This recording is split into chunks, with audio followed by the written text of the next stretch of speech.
So it's my pleasure to be able to work with you all. Glad to see so many people here. I know that a few of you participated in our grant writing boot camp. I guess it was just a week or so ago. And I know a couple of you have asked whether or not the material today will be similar to that. I'll have Jason address that. I'm sure there might be some overlap, but I'm sure they'll learn new things as well. So I encourage you, if you haven't or not familiar with us, we're here as a resource, and we're here to support as many nonprofits in the Kentuckiana region, including those who are living across the river, to provide you with any resource or service that you need in order to help your organization succeed. So I encourage you to visit our website at cnpe.org, and I'll put that in the chat so you can locate that, and then just explore around. We have a professional development page, as well as links to membership and consulting. And if there's any other questions, I'll also put my email address in the chat as well. So feel free to drop me a line and let me know if there's anything we can help you out with. So with that, don't want to take up more time here, but I want to go ahead and introduce Jason Atkins. Jason has provided our grant writing training for a number of years. We first started kind of grant lunch and learn once a month at our space, our previous space downtown, between like 12 and 1. And then we expanded it to be a little more comprehensive. So we did 3 grant writing trainings to coincide with the grant seasons. We just completed the spring season in February, and we will hopefully do a couple others in the rest of the year, one for the summer grant cycle and one for the fall. So be on the lookout for that. If you subscribe to our newsletter, you'll be up to date with when those dates are moving forward. But it's been great working with Jason. He's raised a ton of money locally. He can go over more about his credentials. But as Felicia said, you're in for a treat today. Folks may know some stuff about grant writing. Some folks may be new, completely new to it. I promise you'll walk away with at least something. And having written grants myself is one of the hats that I also wear occasionally at CNP. It is it's a difficult job, but it is also a rewarding job when you're able to articulate the mission of your organization and try to raise money for it. So with that, Jason, great to have you here, and I'll turn it over to you. Hey everybody, I'm really excited about this session. I have to tell you, this is one of my favorite things that I get to do. I get to train grant writers and other nonprofit pros throughout the year, and it's just one of the most rewarding things that I get to do. I get feedback from people that come to my classes saying, I use this tip that I learned from you, or I applied to this funder that I heard about from you, and we got the grant. And to me, that is just amazing. It feels really rewarding because I feel like I'm helping people that help people. And so I'm really excited about our session today. I'm going to share my screen, share a little bit more about who I am, and then we've got a lot of ground to cover today.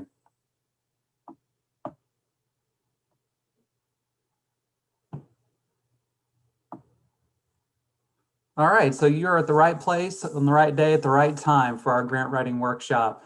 And I've been intentional about the image that I've chosen here for our first slide, this puzzle piece.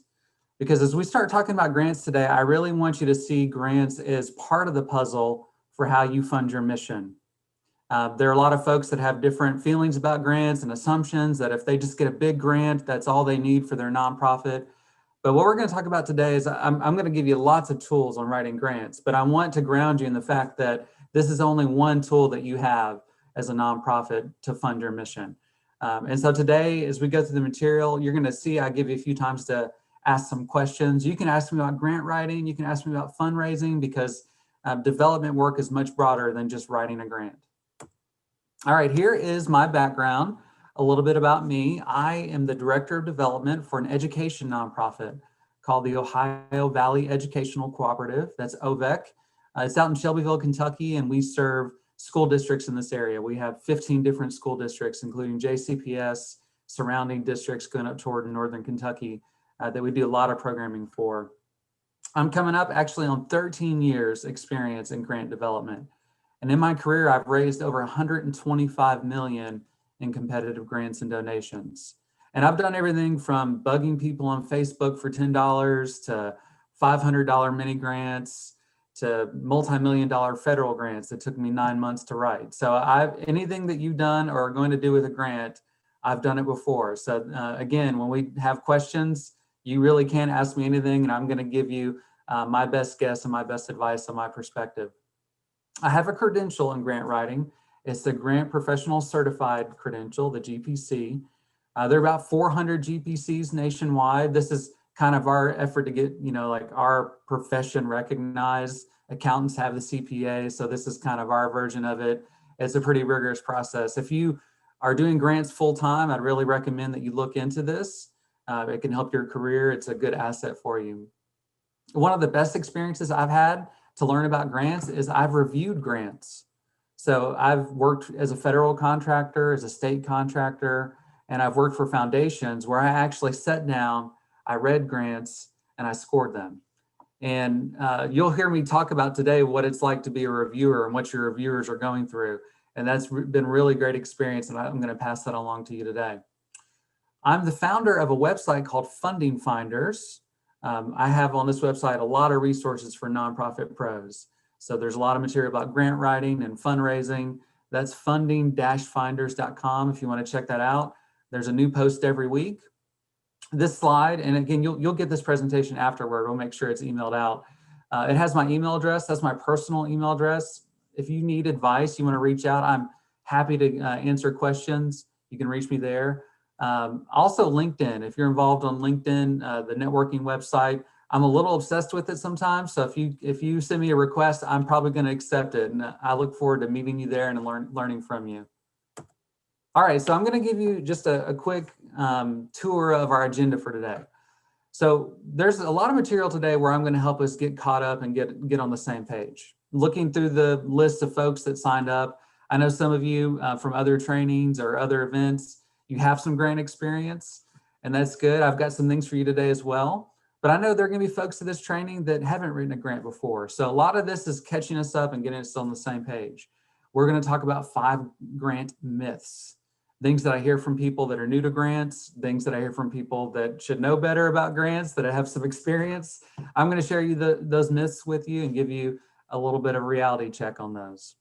I'm going to share grant basics, so we all are speaking the same language about grants, just to help you get caught up if you're new to this work.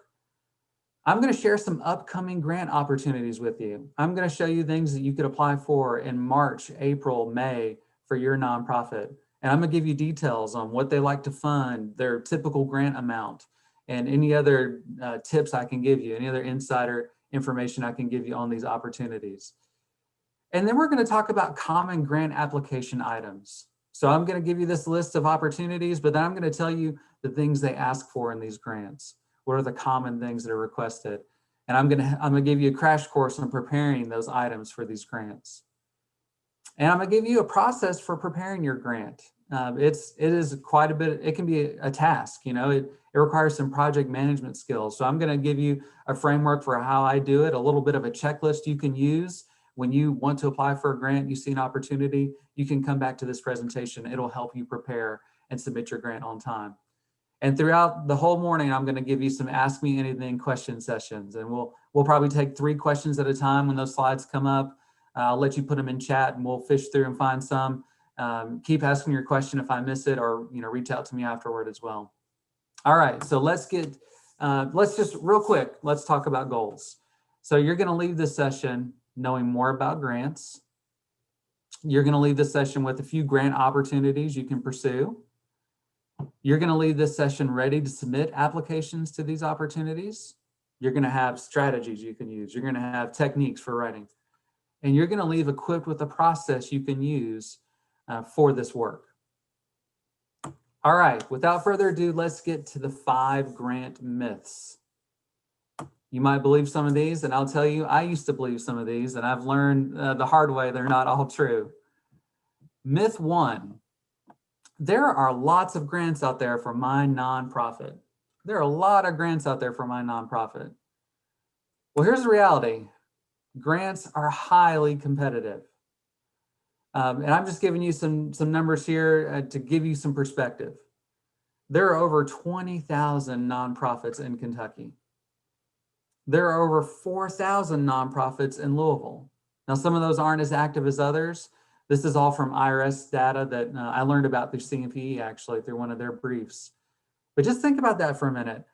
The grants you're going to see today, a lot of them are based in Jefferson County or Kentucky-wide. You've got a large pool of nonprofits that you're competing against. A lot of them doing the same type of work that you're doing. So just know as we get into this, this is a competitive process. And grant writers that I know, we're shooting for a good baseball batting average for a lot of the grants we apply for. If I get 1 out of 3 that I apply for, I feel pretty good. Now I apply for things that are really competitive nationally too, so that I factor that into my percentage, but you're going to get some no's in this business. And the thing to know is that there's just a lot of great organizations out there that need support. And also I want to give you, I've crunched the numbers here for you. I want to give you a little perspective, just a little thought exercise, okay? So I've told you how many nonprofits there are in Kentucky and how many nonprofits there are in Louisville. All right, so just a little exercise here. I've gone through the funders in Kentucky, the private foundations, and I've done the same thing for Louisville. And I've looked at their assets. And I know that they typically will they'll take 5% of their assets and make grants. So if they have a bunch of money, they're going to take 5% of it in a year and they're going to make grants. If you crunch those numbers, and let's say the funders in Kentucky, they say, you know what, this year we're going to give every nonprofit in the state an equal share of our grants. That means your nonprofit would get about $6,000 worth of grant funding from Kentucky grant makers. Let's do the same exercise for Louisville. You take all the funders in Louisville, what they have to distribute to local nonprofits.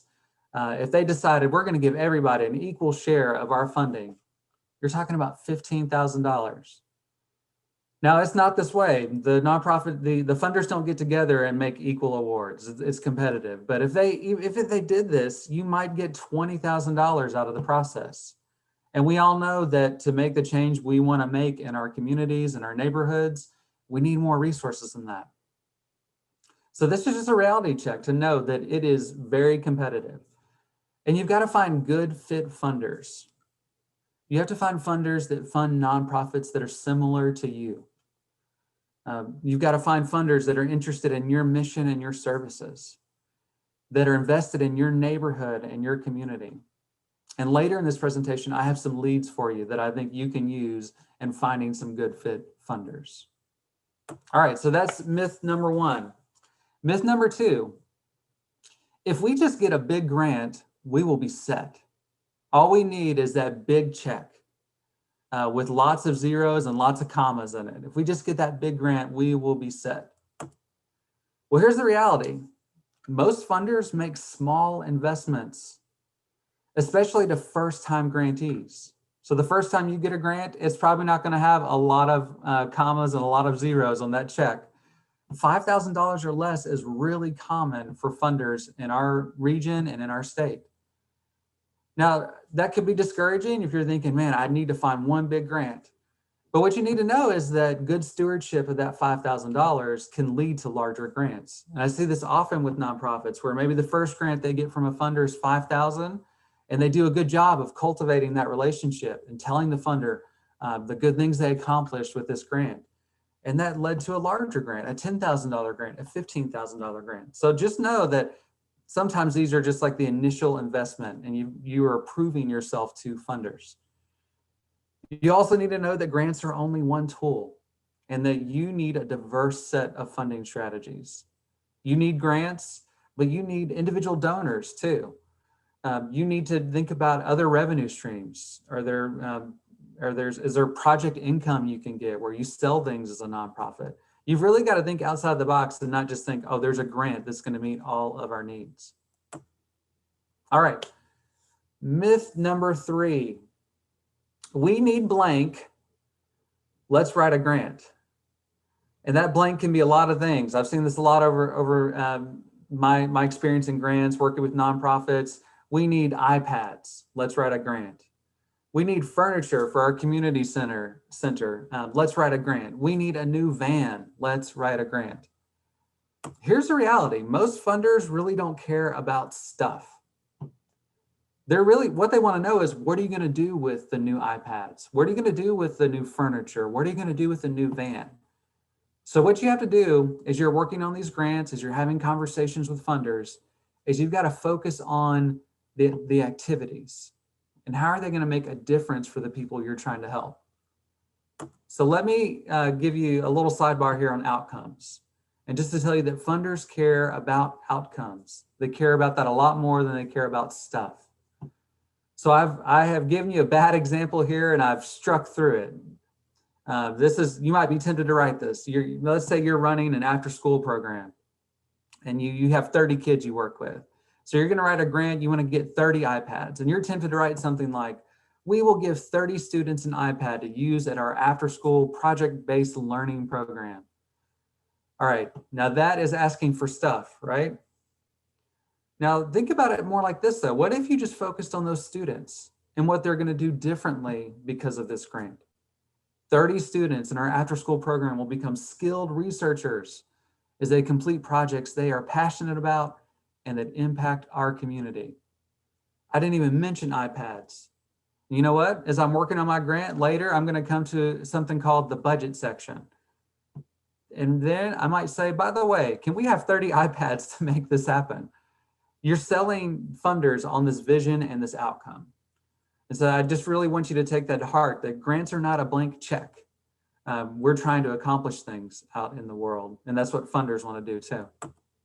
All right, our next myth. Let's submit as many grants as possible. It will help our chances. This idea is kind of the lottery ticket approach to grant writing. If I send off 100 grant applications, maybe I get 10 of them or 25 of them funded. And that's how I'm gonna be successful and bring in grants for my organization. The reality though is that it takes cultivation to get a grant. It takes a relationship. And I've learned this as a reviewer. I actually served on a board for a funder before. And I can tell you that funders receive many, many proposals. And often they're very similar. And when I've reviewed for a funder, I've had 12 applications stacked this high on my desk. And a lot of them are really similar, trying to do similar things. You're better off submitting fewer grants and creating deeper relationships. And I'm going to give you some tips on how to cultivate relationships with funders. There's some conversations you can have with them. But just up front, the big thing I want to tell you, as much as possible, call your funders before you prepare a grant and before you submit it. There are some funders out there that you're not a good fit for, that they're not going to fund you. I've had that conversation. I've had that experience. And I have found that most foundation staff and board members, they would rather tell you that up front before you spend the time to write a grant.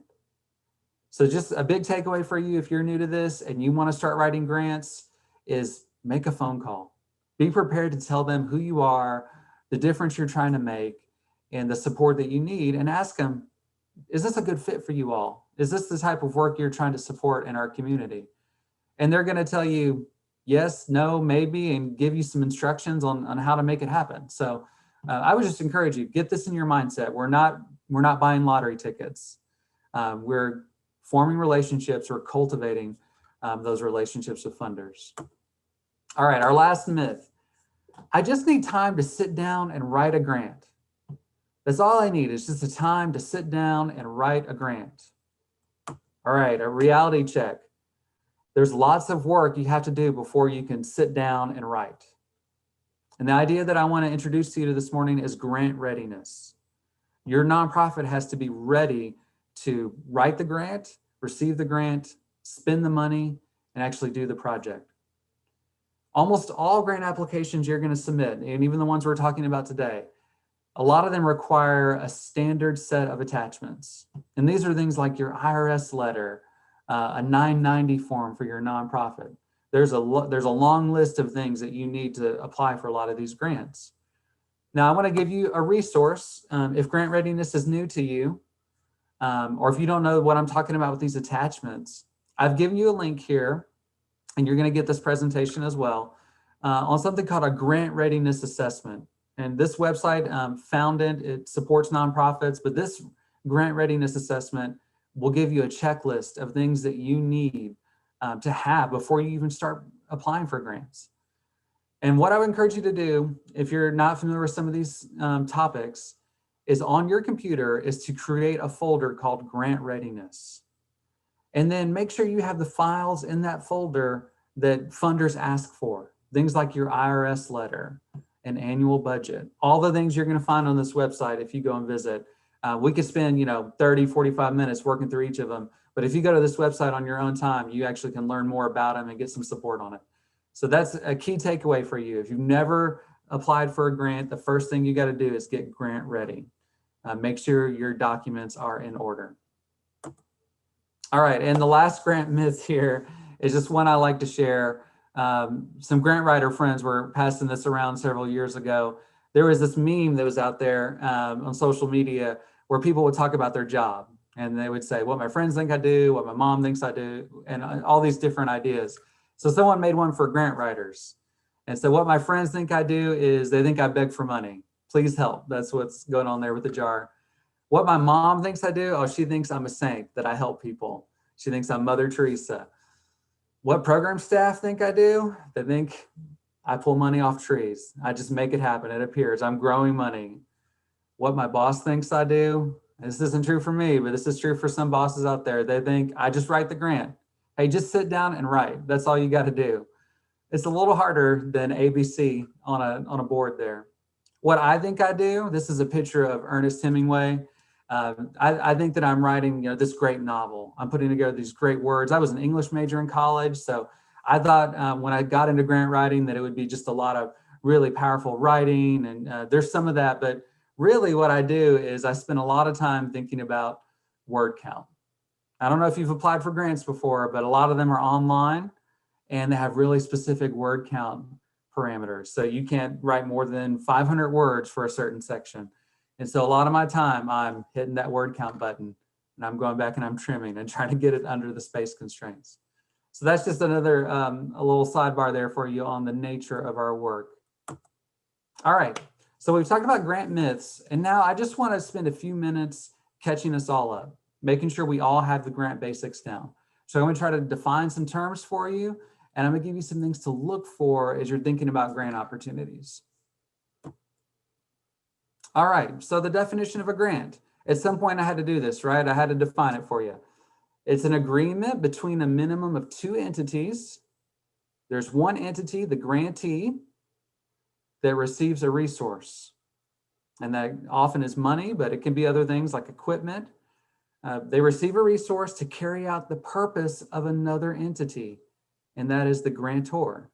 So the grantor gives the money, gives the resource, the grantee uses that resource to carry out a purpose. Grants that typically involve the transfer of money, it can be other things as well. And also just to know, grants often include a requirement to report on your performance. So some of the funders we're even going to talk about today, if you get a grant from them this spring, this summer, they're going to ask you a year from now to send in a report. They have this obligation. That's something you need to expect as you enter into the world of grants. Now, since grants involve agreements, conditions, and reporting, I want you to get this in your mind. It's never your money. It's never your money. Even when they write the check and it's in your name and you deposit it in your nonprofit's bank account, it's not your money. You're using the funder's money to accomplish a purpose that they desire. They're investing in the project, the program, the services, the mission. It's passing through you to those that you're going to help. It's never your money. All right, so some types of grants. I'll give you some examples here. Federal grants, this is where I started in my career. I have to tell you that the grant life chose me. I didn't grow up wanting to be a grant writer. I got into it right out of college because I had a friend in administration in my alma mater. And he thought, oh, you're an English major. You know how to write. So how about you come be my grant writer? And that was great experience, but I got to tell you, it was a lot more than that. It's a lot more about project management. We're going to talk about some of those skills today. But I started off in federal grants, so I kind of learned that skill and was successful with it. But I had to learn other types of grants because programs need different types of support. So other types of grants would be a state grant, like the Kentucky Department of Education would be an example. There are other state agencies that offer funding. And then there are foundations. And these can take different types and different forms, but corporate philanthropy is a type of foundation. There are a lot of generous businesses in Louisville that have started a foundation, and you can apply for a grant from them. Charitable trust will be when a large amount of money has been left, often to a community foundation or a bank, and the bank or the community foundation will manage that and make grants out of that trust. And then there are family foundations, which in Jefferson County, there's a great number of family foundations where there's been a family that has had wealth passed down through generations or has been really successful, and they start a foundation where they want to make a difference. So those are some examples of some different types of grants. All right, all grants have a set of instructions.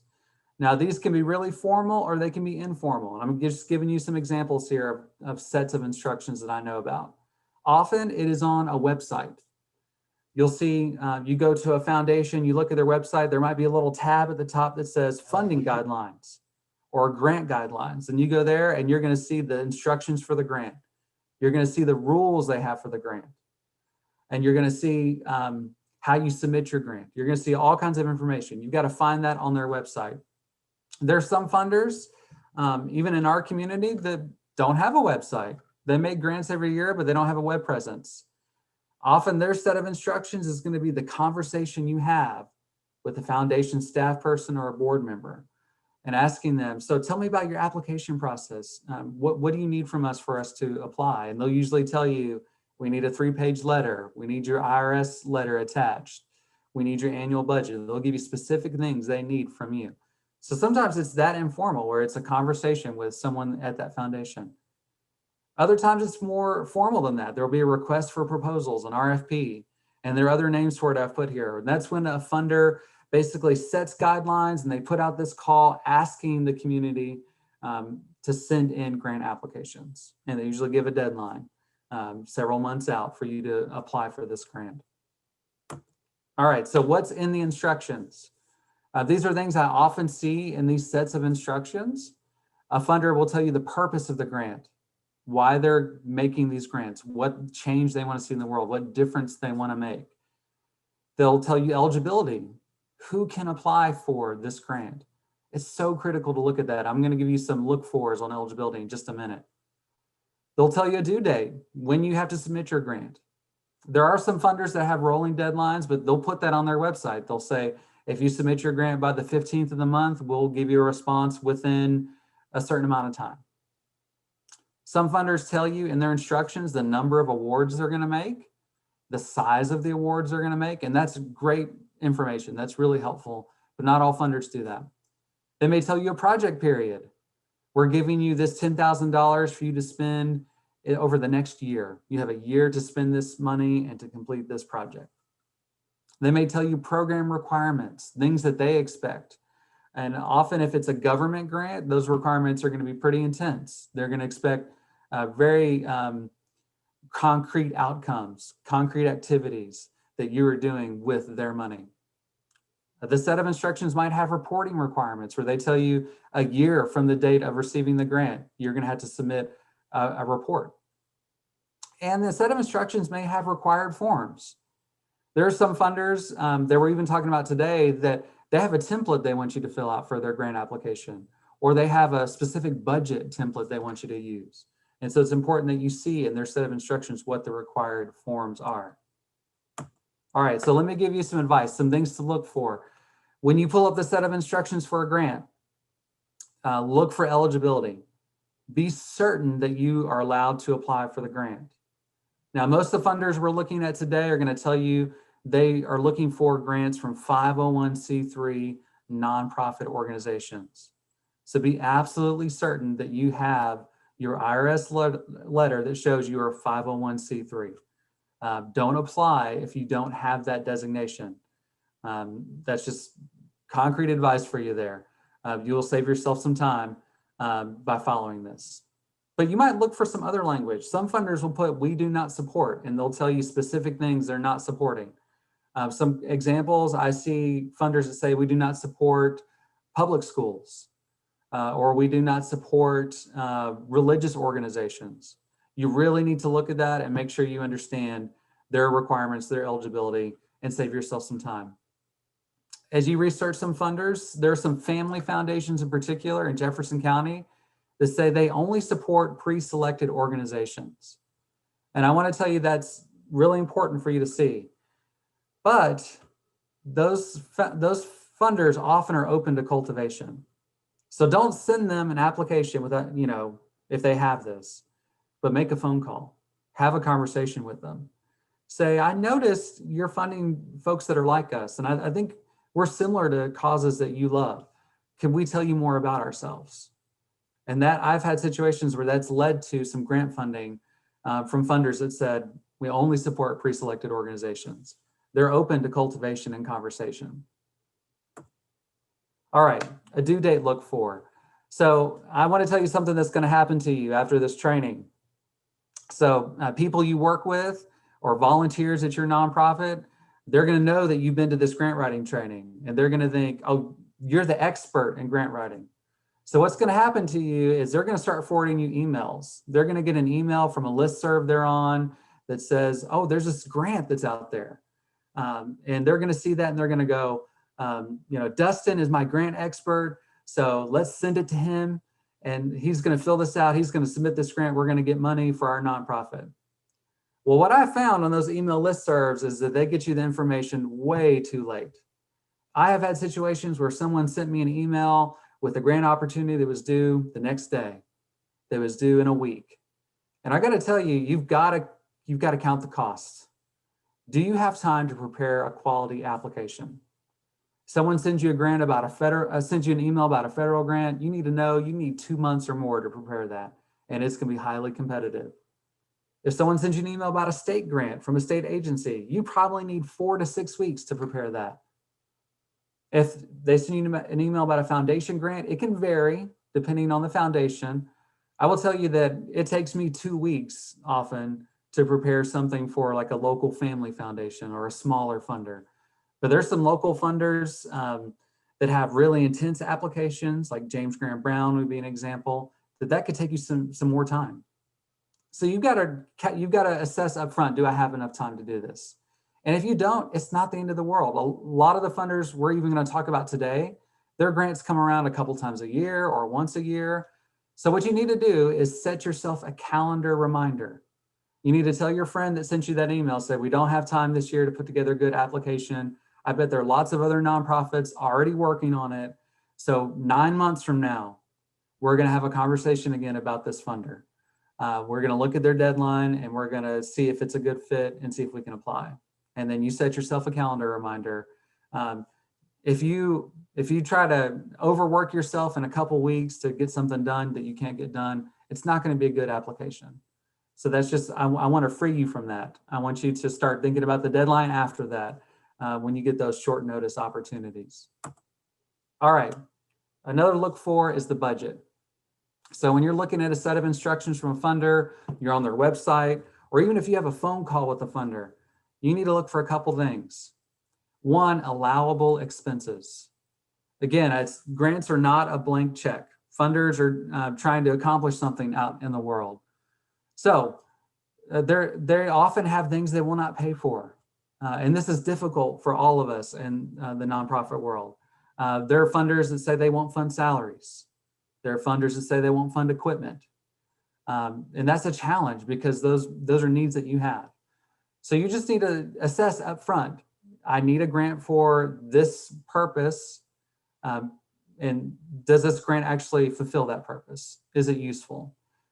There are some grants that if you apply for, you're going to be chasing money and they're going to ask you to do things you don't really want to do. Do you really want that check? Do you want more work than you have time to do? So sometimes I pass on grant opportunities because it's just not a good fit. What I need to fund, they don't allow. Another thing to look for, matching requirements. This is pretty common. with funders for them to say, you know, we fund 80% of the project costs, and we want you to bring 20% of the funding to the table. Sometimes it's even more significant than that. They'll say, we want a dollar for dollar match. If we give you $5,000, we want you to bring $5,000 to this project too. If you see that in a set of instructions for a grant, you honestly got to look at it and think, do we have those resources? Can we meet this requirement? One way you can do that sometimes is through in-kind, which is when a partner gives you a service for free or at a discounted rate. But you need to look at your matching requirements. Can you actually pull this off? If not, don't apply, because if you get the grant, they're going to expect you to report on your matching requirements. So make sure you can do it. All right. So we have come to our first question session. And I really mean, you can ask me anything. We're going to take 3 questions right now just because of time. There are a lot of us on the call. I'd love to answer 59 questions, but that's just not the nature of the time that we have.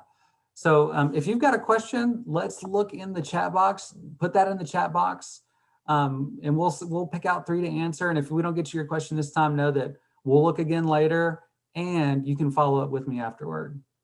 So Felicia and Merv, I might ask you to help me here if we think there are any questions. Yeah, Jason, someone had a question regarding word count, and they asked, should they try to use all the words, or is it okay to use far less than the max? I'm gonna give you a reviewer's perspective on this. Do not fill out, don't go all the way to the word count just to do it. Be purposeful about your use of word count. So if you've got 500 words and you say it succinctly in 400 words, as a reviewer, I like that. I got 11 other applications to read and a lot of words to get through. If you can say it succinctly, I'd say do it. Now, the thing is, you got to make sure you've given enough detail. So some ways that I've figured this out before, I'm actually going to give you some questions you can ask for some of the grant applications you fill out to help you fill out your word count a little bit. But sometimes I've asked someone to read it and say, does this make sense to you? Do you understand what we're trying to do? Does it leave you with questions? And use that feedback to see if I need to include more. So I don't go all the way to the word count every time. I try to make it succinct because I know the people reading my grants are busy. So we get the next question from Deborah Denenfeld. If they say no salaries, but almost all our expense is people power, what do we do? Oh, great. Yeah. So I would recommend on this to have conversations up front with funders about your needs. There are funders that say we don't like to fund salaries, that fund salaries because of the cultivation and the relationship. And what that's about is that's about selling them on your mission and your services and the need for it. So if you have that persuasive conversation up front, then you kind of flip the idea around and you say, we need general operating support. We need people to do this work. Some ways I see people advocating for it is to say, really, our government should be doing more to help people that have this need, and it's not. So this is your way to help people through this investment. So it's about cultivation. If they say no salaries, they often are open to that. You just have to have the conversation. Awesome. We have time maybe for one more question. Have you seen anything else, Antonio? No, that's all I see in the chat, unless anybody wants to chime in really quick. Awesome. So we are going to have 2 other question sessions. So if you thought of something or we didn't get to it, chime back in when we get to those. I love to answer questions because I know we all have specific things we're trying to do. All right. So I promised some information on upcoming grant opportunities. All right, so I'm going to give you a lot of details. So here's my recommendation. Come back to this after this meeting. Come back to this PowerPoint and look at these funders. Okay, I'm going to give you the details. We're going to run through it. But what I've done here is I've given you some upcoming deadlines, some things that are available in March, April, and May. Now, some of these funders are local. There's 1 or 2 I've sprinkled in that are a little broader than just local. So I'm going to work through this, and I considered the nature of the nonprofits that came to this meeting as I prepared this list. So this is for you thinking about the types of funding you may need.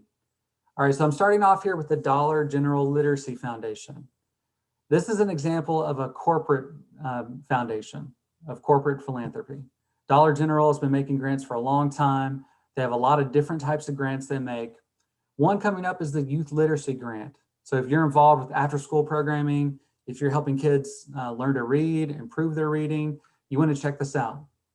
Now it's supposed to be available March 11th. So coming up really soon, they're supposed to put information on their website about this grant. Typically it's less than $5,000. I have seen people using this to get technology for when they're trying to help students read, to use in after-school programs or to use at schools. The one caveat on this is you need to be located within a certain mile radius of a Dollar General, okay? So that's, I believe it's 10 miles within a Dollar General. You need to double check that.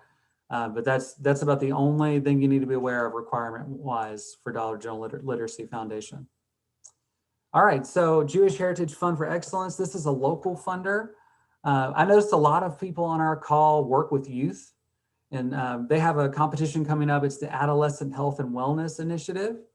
And they're looking for people, they're looking to fund nonprofits that help youth with their mental well-being, their physical well-being. If that's your mission, those are your services, you need to look into the Jewish Heritage Fund for Excellence. They have a letter of intent due March 12th. So you need to get on and look at that and see if you've got enough time to prepare it. These grants can be larger. You look at the Jewish Heritage Fund for Excellence, who they've funded in the past. I've seen grants of $15,000 or more, which is not common in our area. They are highly competitive. So I just want upfront to tell you, look at that opportunity if it's a good fit for you, but know it's competitive. All right, ARGI Gives, A-R-G-I, ARGI Gives. ARGI is a financial company. They're more regional than just Louisville, but they have a Louisville location. They have a grant deadline several times throughout the year. The next one's March 15th. This is a pretty simple application you fill out. You can just search ARGI Gives in a search engine. It'll take you right to the application. Typically less than $5,000. I don't think you can request more than $5,000. And they have some pretty broad areas they're interested in. Look at this: education, environment, health, and youth. So this is an opportunity for you to look at if you're in those spaces. I would recommend, if you're gonna go for an ARGI grant, I would do a little research about who works at ARGI. Okay, I would look at their website, see if you can figure out who works there, maybe looked at LinkedIn, and try to make a connection at some point with someone from ARGI. See if you can get them to volunteer at your nonprofit. That's always a good idea for getting grants from businesses, is try to get their involvement up front. And then you've got people that know what you do and know the good work that you do. All right, so those are a few grants. Let's keep going. All right, more March grants here. And again, you're gonna get this list afterward too. So Artemis Fund. So the Artemis Fund is a grant that comes around every year. This is actually funded by the Kentucky Country Day School. They have a class that funds it, and there are students that are working on this grant application process. The Community Foundation of Louisville actually has the grant application on their website. So that's how you apply for it. They make grants of around $3,000, and it's usually three nonprofits that get the grant. So it's competitive. It's due March 17th.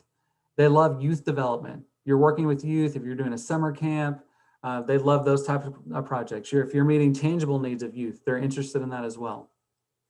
All right, so that's Artemis Fund. Caesars Foundation. This is focused on Floyd County. If you're a nonprofit that has services in Floyd County, this is a good opportunity for you. They make a lot of grants. It's due March 31st. It's an online application. Their average award is about $10,000. I'm gonna give you a little bit of a tip here if you wanna learn more about the Caesars Foundation. There's actually an event coming up a week from today, March 9th. There's a group called the Fundraising Executives of Metro Louisville, FREML, and they've got a meeting next week at 8 a.m. on March 9th, where they're gonna have the executive director of the Caesars Foundation on their meeting, on their Zoom call, answering questions about their grant process, what they're trying to do. So if you think you're a good fit, you're doing some things in Floyd County, I'd tell you to sign up for that event. I think you can go to one for free. You get one free event with FREML. So if you've never been, I've given you a Facebook link. If you want to check that out, you also can search for Frimmel. If you want to know more about Caesars Foundation, this is a good way to maybe even get your face in front of someone that works at Caesars Foundation for them to hear about what you do. All right, let's move into April. Now, these are all local funders. They're family foundations. They're very generous. The Gilbert Foundation, their focus areas are arts, education, environment, and health. I suggest you submit your grant by April 1st. They've got a good website.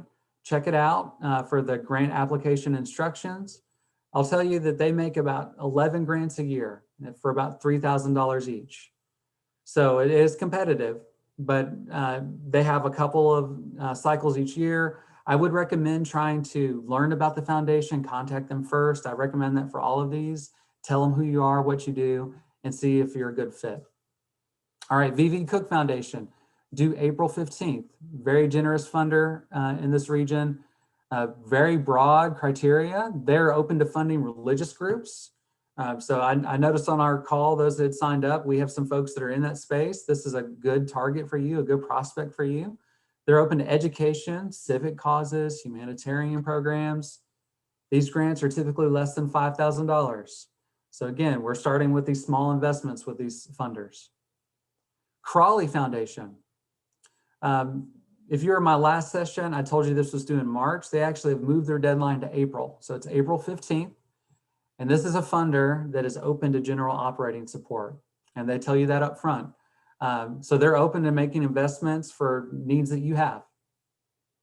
Their average grant is about $6,000. So a little more than some of these. Definitely take a look at this. Definitely one you want to do cultivation. If you're wanting to apply April 15th, learn more about the Crawley Foundation, get a phone number, make a phone call, tell them who you are, see if you're a good fit. All right, end of April, we have Old National Bank. This is due April 28th. Affordable housing, economic development, workforce development, education achievement. These are the broad categories that they're focused on. If you're in any of those areas, I take a look at this.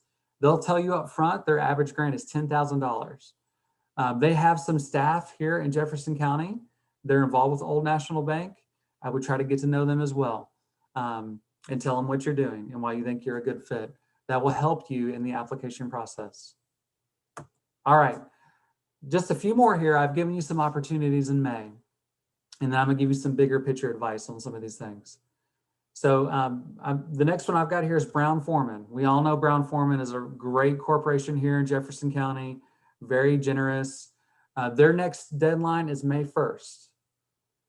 And they're very generous. They fund a lot of nonprofits in this area. So I would definitely encourage you to search Brown Forman Grants. Look at their website. They're going to give you really specific details about what they like to fund. They're interested in intellectual, cultural living. So a lot of that is culture and arts. They fund a lot of arts organizations. Essential living standards. They want to raise the quality of life for people in Louisville. And they specifically mention West Louisville, where they're headquartered. So they want to make investments in West Louisville. Responsibility, sustainability.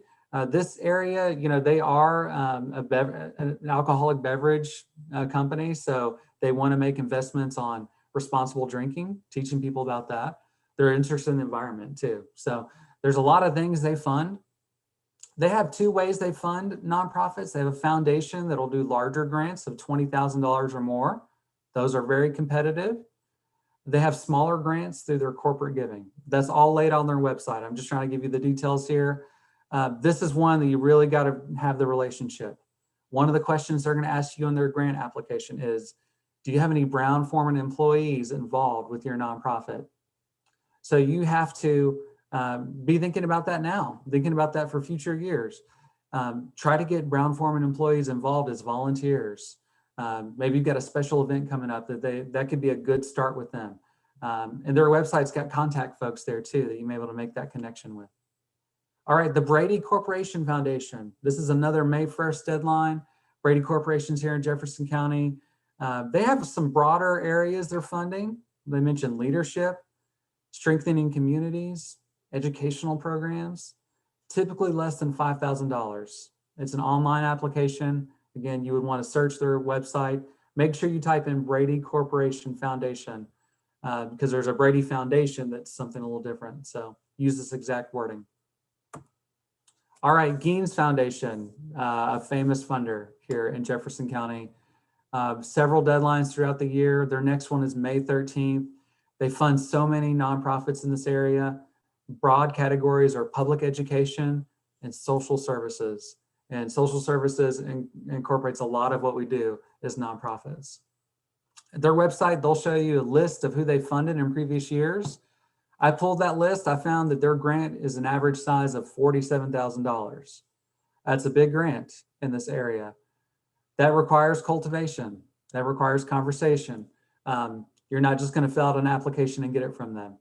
They have 2 staff that work for the foundation that are very nice and helpful. You can have a conversation with them. They'll give you some advice.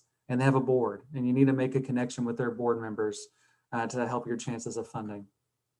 All right, last one here is the William Barth Foundation. This funder is generous, deadline every year of May 31st.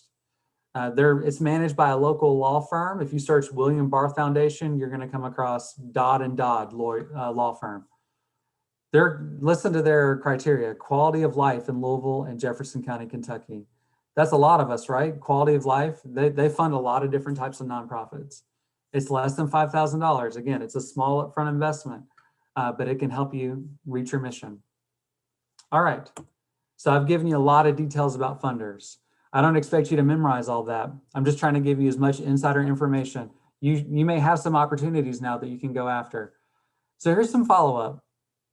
You need to research these opportunities. So I would look for funder websites. I would Google any of these that looked interesting to you to see if they have a website. If they have a website, they may have an online grant application system. It'll say something like, click here to apply or apply now. Go ahead and register for that grant application system. You got to have an email address, set a password. I would do that because sometimes on the other side of the registration, you'll find out information. They may have updates on their deadlines. They may have more specific information about this year's grants. So absolutely go ahead and do that. If you're not finding a lot of information about them on their website, if they don't even have a website, you're going to want to look for something called the 990. Now, 990 is an IRS form. It's a tax return form for foundations. You can get these for free on GuideStar. So GuideStar is a free website as well. You can Google that. You set up an account. You get on there and you search VV Cook Foundation, and it's going to show you information about VV Cook. Any of these funders you're interested in, if they don't have a website, look for their 990. And if you go to Funding Finders, my website, look for a post there called Found a Funder at a Gym. Found a Funder at a Gym. And I tell a story there about working out at my local gym and looking up one day and seeing a plaque that had a foundation name, and I'd never heard of them. Went back to my office, got on GuideStar, looked at their 990, learned a lot of information about them, got a phone number, made a call, learned more about them. That's the kind of work we have to do sometimes. Sometimes there's not a great website for these funders, and we've got to do a little sleuthing to learn more about them. So those are some ways to follow up. And just a big picture piece of advice is to create a calendar for your organization. This is a long-term thing for you. If you're just getting into grants, you may not be ready for this. But if you do this year in and year out, you're going to find that there are some deadlines that are always the same. So go ahead and make yourself a calendar for a year. You can do this on a Word document or Excel, a poster on the wall if you want to do it, where you put April 15th, Crawley Foundation. You put every deadline throughout the year you're going to be working on so that you've got a visual so you know what's coming. Share it with people that you work with at your nonprofit, with volunteers that might be helping you with grants, with board members, so that people know it's coming and you can prepare for it. All right, so you might be wondering, what's the deal with all these deadlines? Why can't I just talk to a funder and get a check right away? I was curious about this last year, so I surveyed local funders. And the reason I did it was because I had a time in my year where I just had so many deadlines. And I was like, well, why are they all happening at the same time? So I surveyed local funders. Here's what I learned. They set their deadlines to reflect their board meetings. And usually it's 4 to 6 weeks before their next board meeting, they have a deadline. And that gives the staff at the foundation, the people that work there, it gives them time to review the grant, to make notes for board members, or board members might be reading the grants.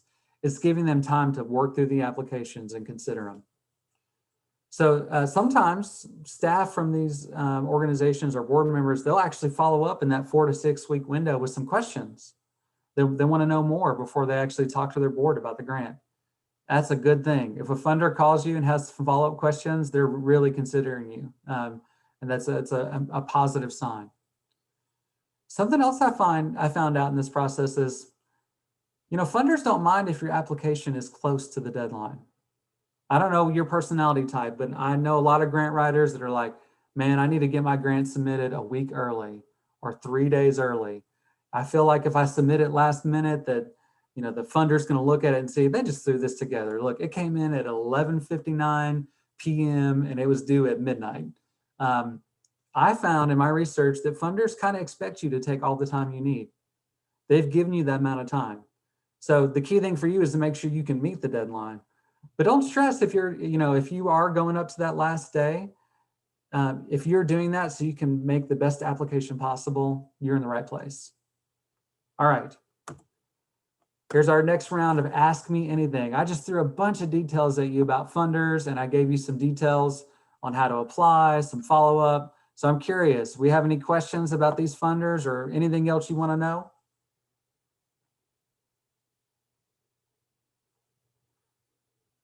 All right, I think I see a question that says, are we able to get a copy of the PowerPoint slides? Yes, we will. We plan to get those out.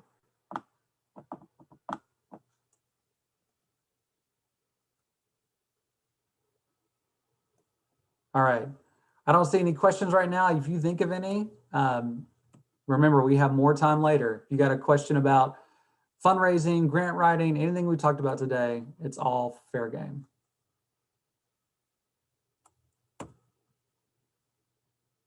All right, you mentioned a grant that does general funds.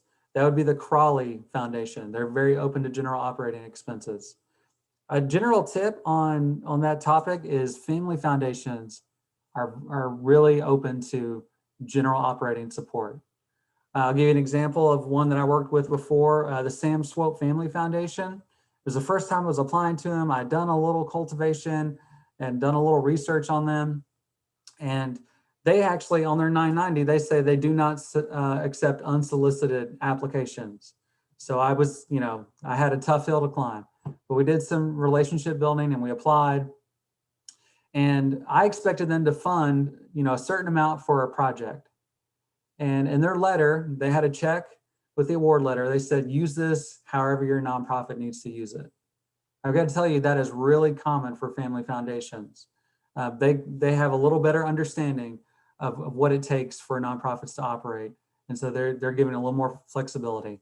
And there's some funders that are starting to rethink this a little bit. There's some advocacy efforts going on at the national level, state level, local level to show funders that we need support to make change in the world, to accomplish the things we all agree that need to be accomplished.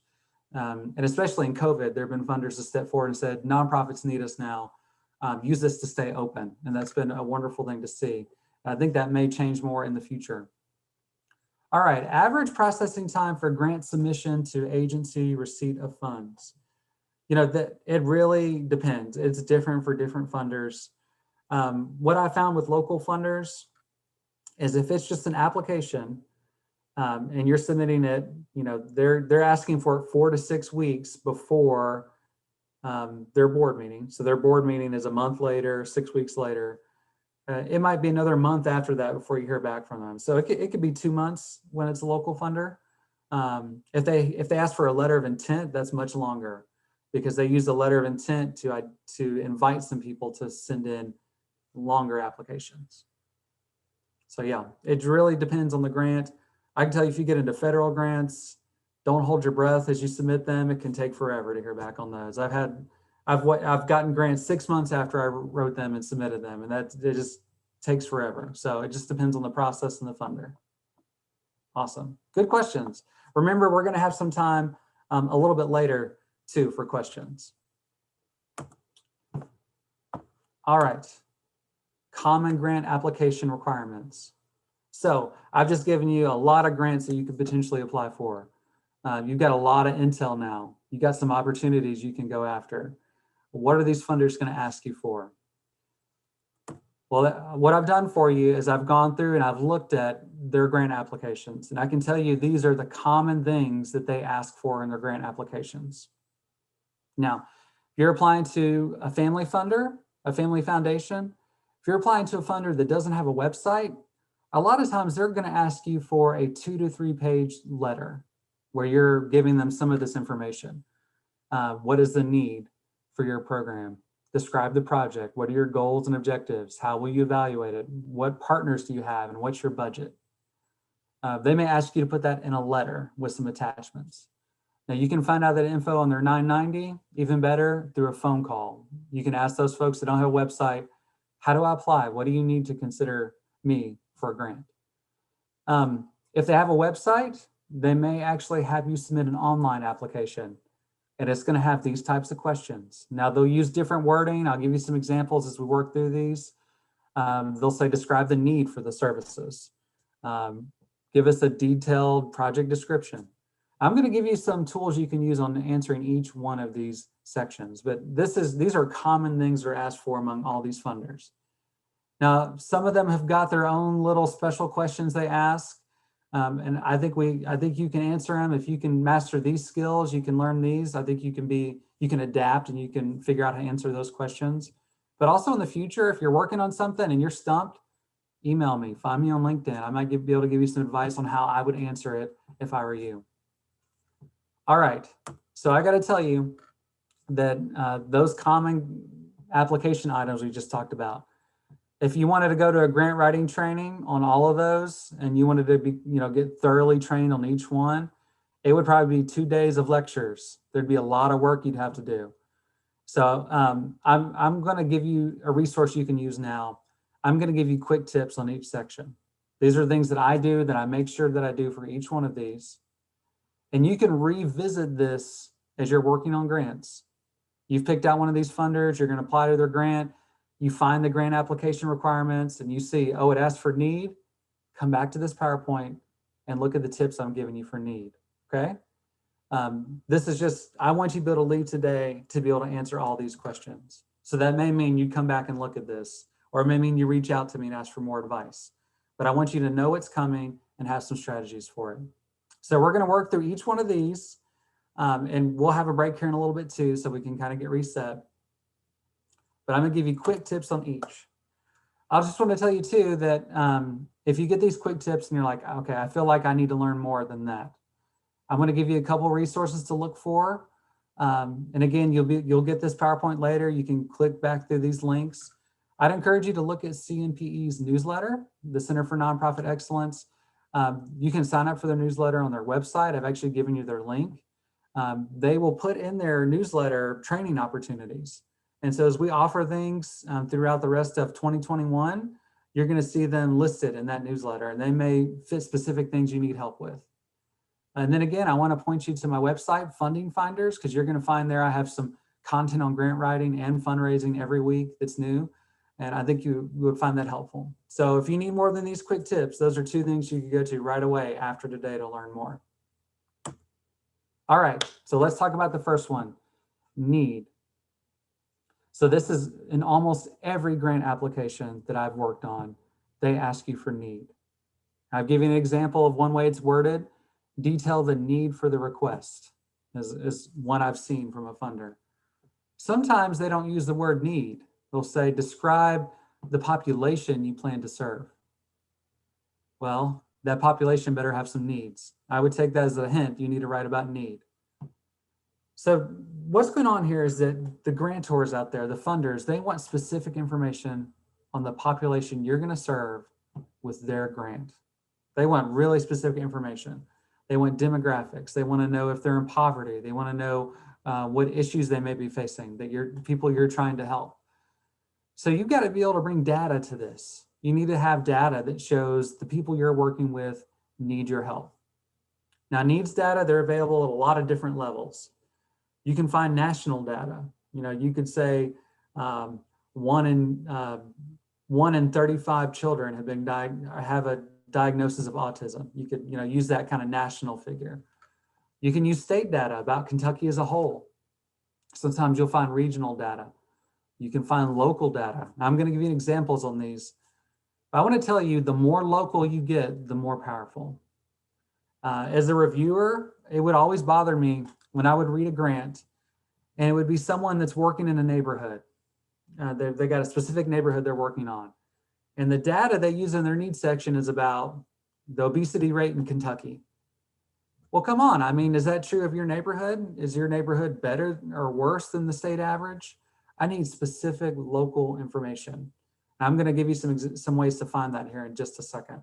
I'm going to give you an example first, though. And this is not, a real life example. I've created these for you, but compare these two statements. According to the United Nations, there are 870 million hungry people in the world. We are opening a food bank to address this problem. Well, that better be the world's greatest food bank if you're going to help 870 million people in the world. Compare that with this other example.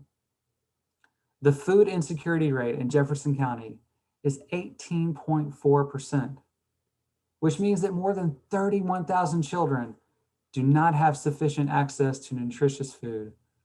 We're opening a food bank to address this problem. We've gotten local, we've gotten specific. We've used some information here, but we've even told the reviewer what it means. This is a much more effective statement. This is what you're working, this is the way you want to present data in your needs section. You're going local, you're getting specific, and you're explaining it to your audience. All right, so you're like, okay, Jason, I have no data sources. How do I do this? You just gave me food insecurity rate. Where do you find this information? All right, so I've given you 4 sources here. If you're just new to finding data for grants, things that you can get familiar with. One thing you need to get to know is census data. There's so much data we collect as a country through the census. You can find information on poverty rates, on average incomes. You can find information about the workforce, what careers are common in your area, adult education levels, ethnicity, population trends, languages spoken. Now, if you get familiar with the census, I want to encourage you to look at census tract level data.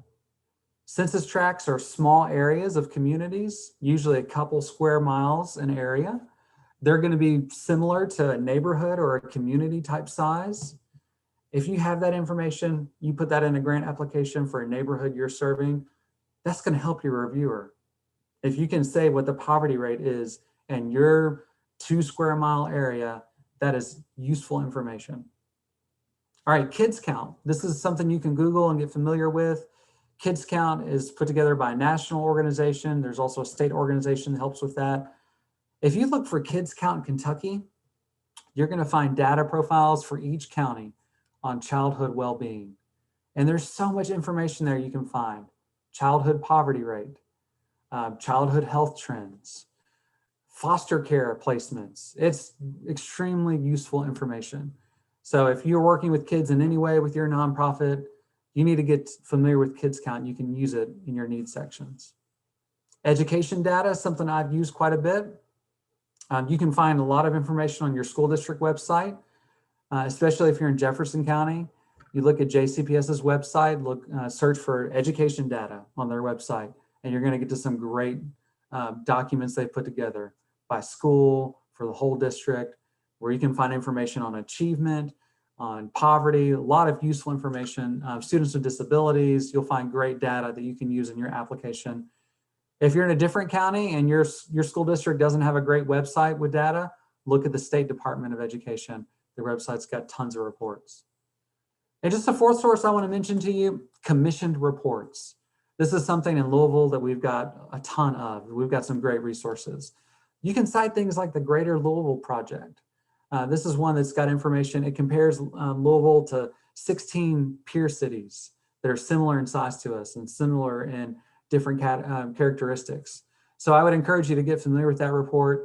There are lots of other ones. If you're an arts organization, there's the Imagine 2020 report. One that I use a lot is the American Fitness Index report. If you're into health, that's the one that lists Louisville with like 49 other cities and it says we're like the 50 least healthy of all the cities. So it's a tough report to read, but that's something I use. I've got to convince the reviewer that my project needs funding. So I'm going through as much data as I can find to make that case in a powerful way. Here's the thing though, any data that you cite, you got to be careful that you're not overly technical. I see this a lot in grants. They'll say, 60% of the children in our school district are not proficient readers. Well, what does that really mean? Explain that to an audience. Not everyone that reads your grant knows what that information means. So here's a powerful phrase, which means that. I did it a couple slides ago. I gave you the food insecurity rate and I said, which means that 31,000 children are suffering from this. You've got to explain data to your audience.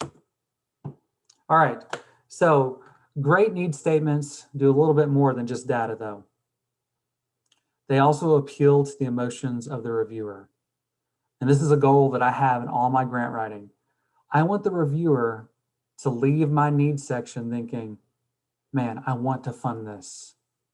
This nonprofit needs this grant. These people need this grant. Now, a way that I do that is I use stories and I use testimonials. I use quotes from people that I've helped. What I'm trying to do is I'm trying to gain the sympathy of reviewers.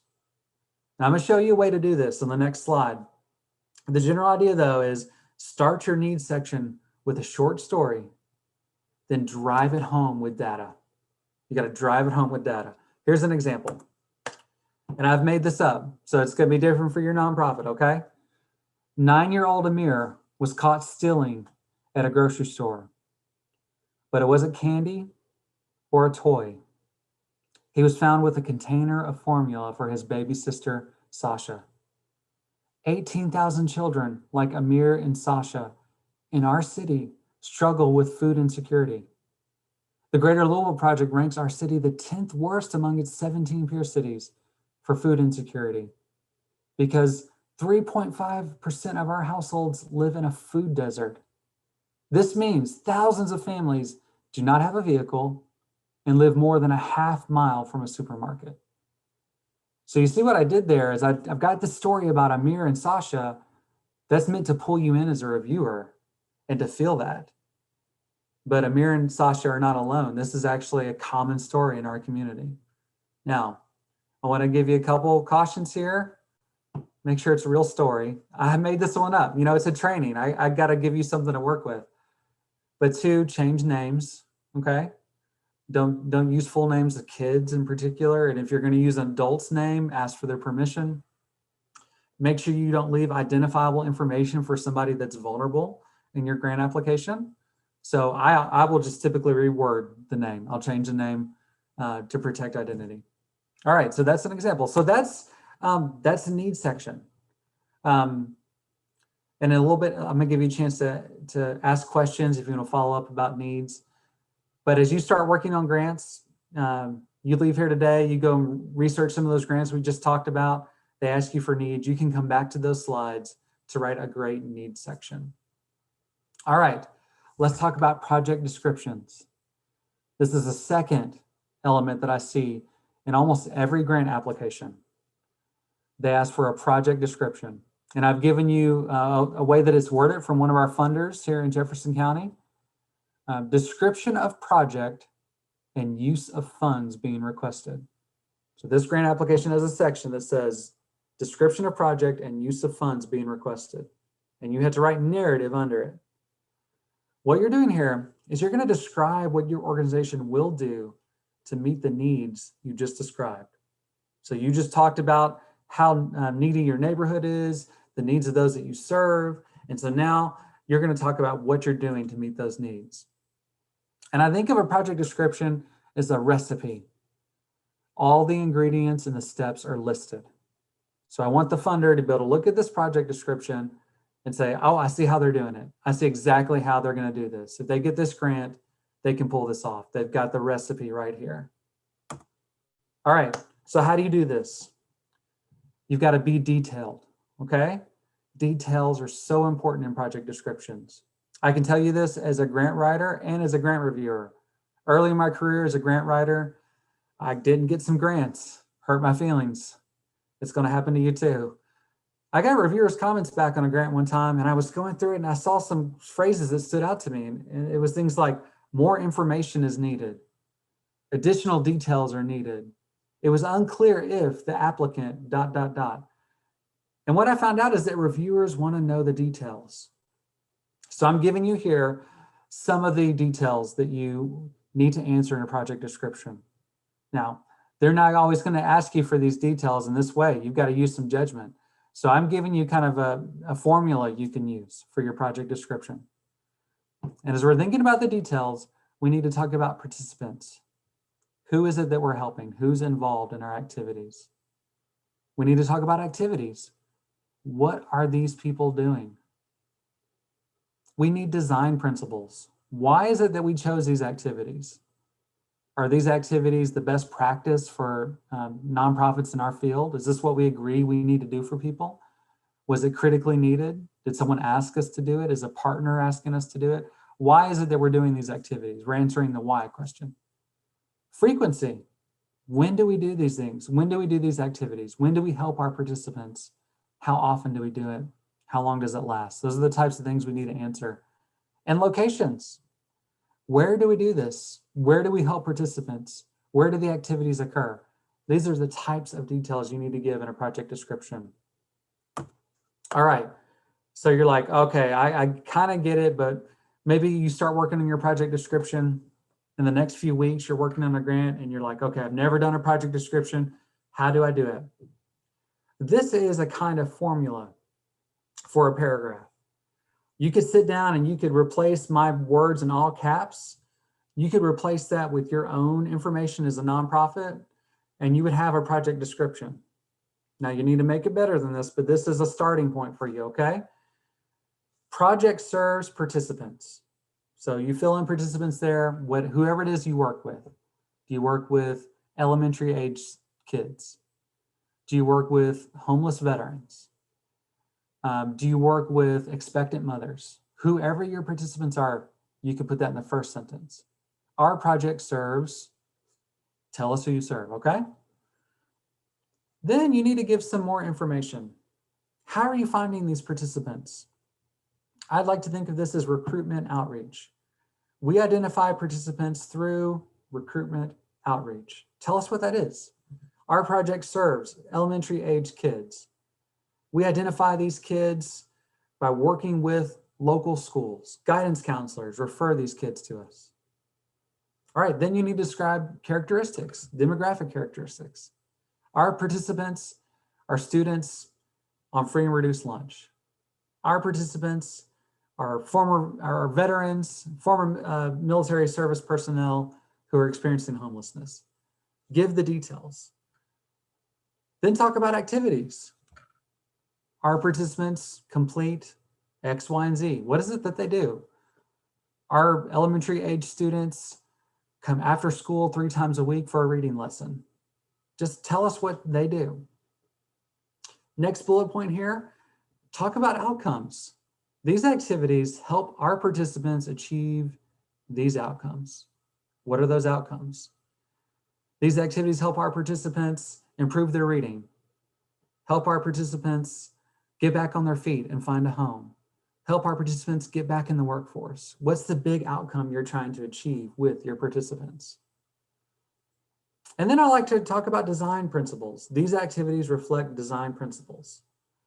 The idea here would be whatever we're doing is based upon best practice or research or what the community has asked us to do in a survey. Talk about why you pick these activities and then get very specific. These activities occur at this frequency and at this location.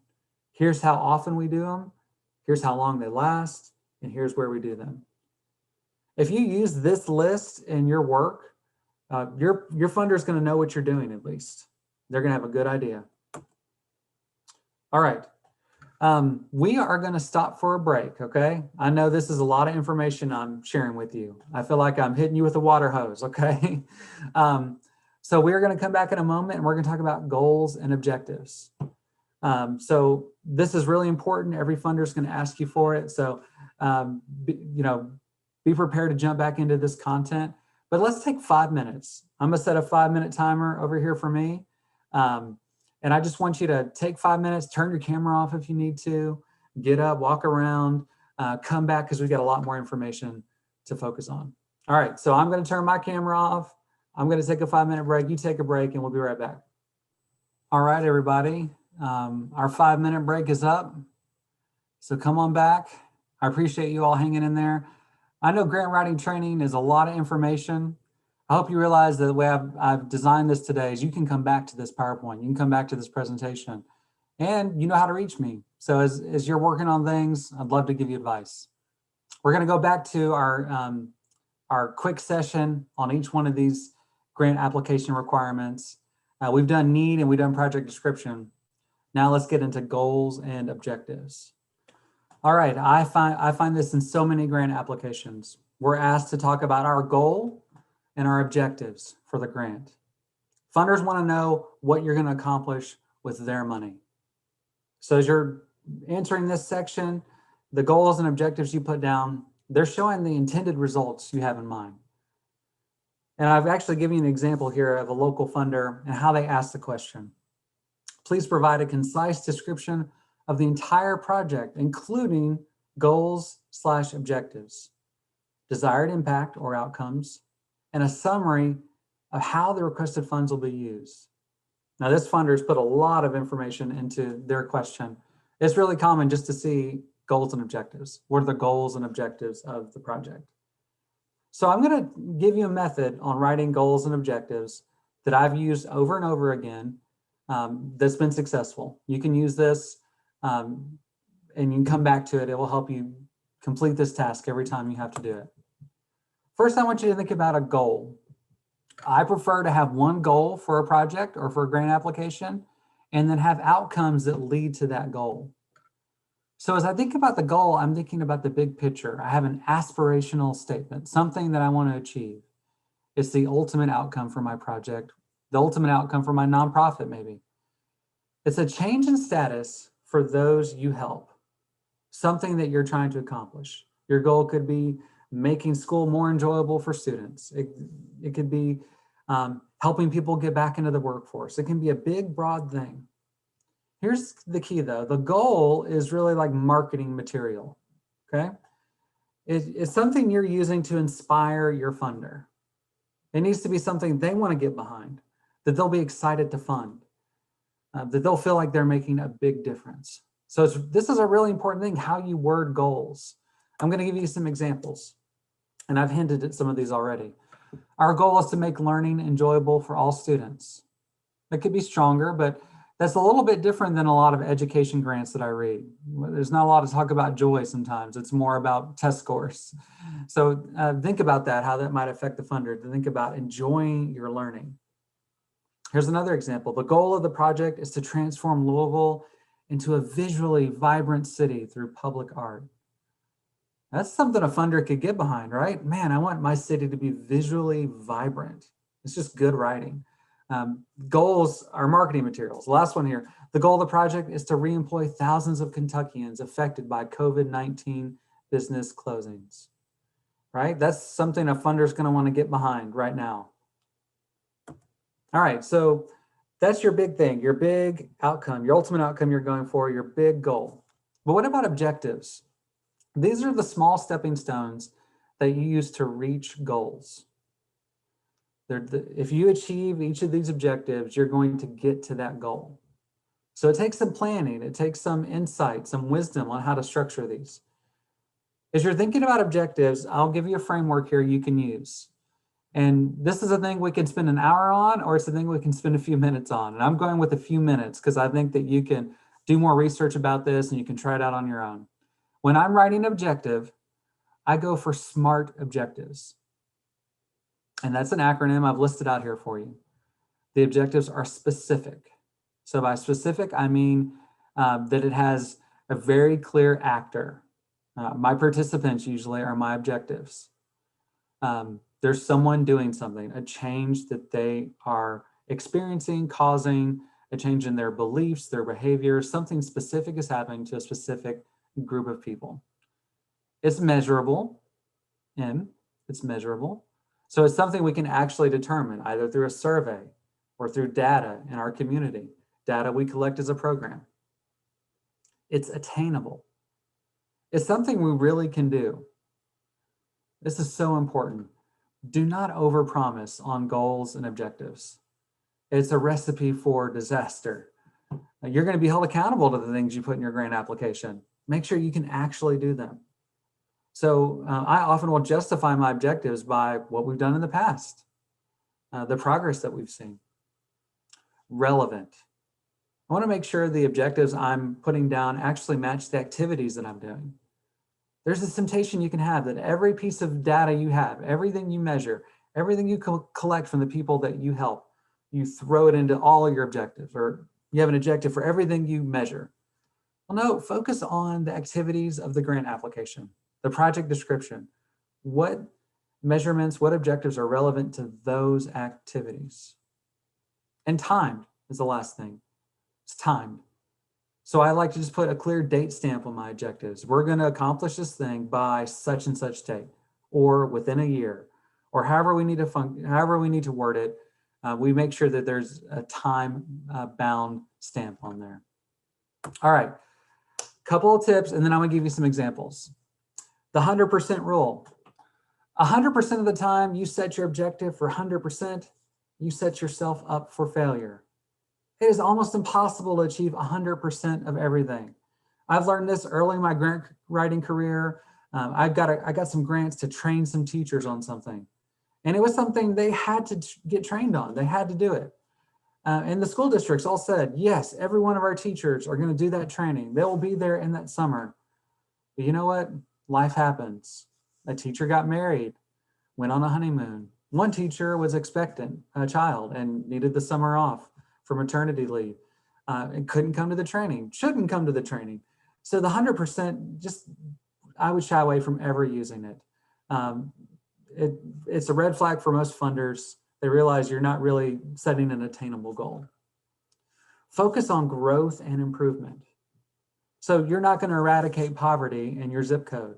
No matter how great you are, this is going to be a problem that we face for a long time. But if you're setting an objective for those that you're working with and their income or their workforce placement, focus on growth.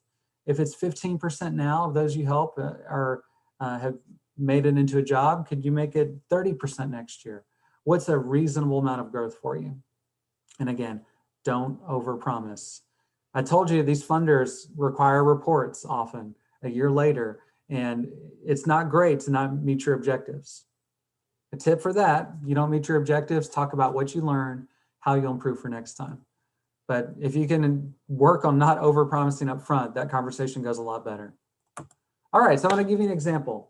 I could have picked, I guess, one of our nonprofits and try to give you an example about this. But I decided to go with a different take here. And if you've been to one of my other trainings, you know that I love the Great Smoky Mountains National Park. I love to visit it with my family. I've actually thrown a picture here of my kids at Clingman's Dome. It's the highest point at the Great Smoky Mountain National Park. We went on a hike and I got to take this picture with them. Some of them are more excited about this hike than others. You know how that goes on those hikes with kids. They don't know this yet, but there's a nonprofit down there in the Great Smoky Mountains. It's the Friends of the Great Smoky Mountains National Park, Friends of GMS&P. They don't know it yet, but one day I'm going to be their director of development. Probably after I retire from this job, I'm going to go down there, and I see it right now in my mornings. I'm going to go on hikes. I'm going to be kayaking. In the afternoons, I'm going to meet with donors, and we're destined for each other, the Friends of the Great Smokies and me. I've given you here a goal and objective. If I were writing a grant for the Friends of the Great Smokies, this might be what happens in the goals and objectives section. And I want you to imagine a scenario where there have been an increase in bear attacks at the Great Smokies. That's a terrible thing. And we've learned that it's people's behavior that's causing a lot of this. We've learned that the fish supply in the area has gone down, so bears are hungrier than ever, and they're just trying to find food. And we've learned that the bears just don't have enough habitable area. So we've got to do something about this. So we've written a grant, and here's our goal. Friends of the Great Smoky Mountains National Park will make our beloved Smokies safe for bears and people. All right, so it's a little bit of marketing there, right? Our beloved Smokies, safe for bears and people. By using beloved Smokies, maybe you're appealing to someone that has been to the Great Smoky Mountains, and they might conjure up some of those memories. And this is a goal that a lot of, everybody can get behind. We want to enjoy this national park. Now you'll notice the objectives get a lot more specific. GSMMP will increase the supply of indigenous fish by 15% by June 30th, 2021, as measured by Tennessee Fish and Wildlife Commission. So it's specific, it's measurable, it's attainable, it's relevant to what we're trying to do, and it's even got that time marker in there, June 30th, 2021. My second objective, Great Smoky Mountains National Park will increase bears' habitable area by 15% by June 30th, 2021, as measured by park records. There again, I've used that SMART format. The third one, GSMMP will increase tourist knowledge of appropriate behaviors by June 30th, 2021, as measured by check-in and checkout surveys. For each one of these objectives, I've given you a percentage, I've given you specific things that are gonna happen. I've given you a measurement, I've given you time. This is a format you can come back to. You're gonna be writing goals and objectives for every grant that you do. Come back and try to mimic this behavior. Use this as a model. I can tell you it's worked with a lot of funders. But maybe don't write about the Great Smokies, write about your nonprofit. All right, so as we're thinking about goals and objectives, just another section that comes up in a lot of these grants is evaluation.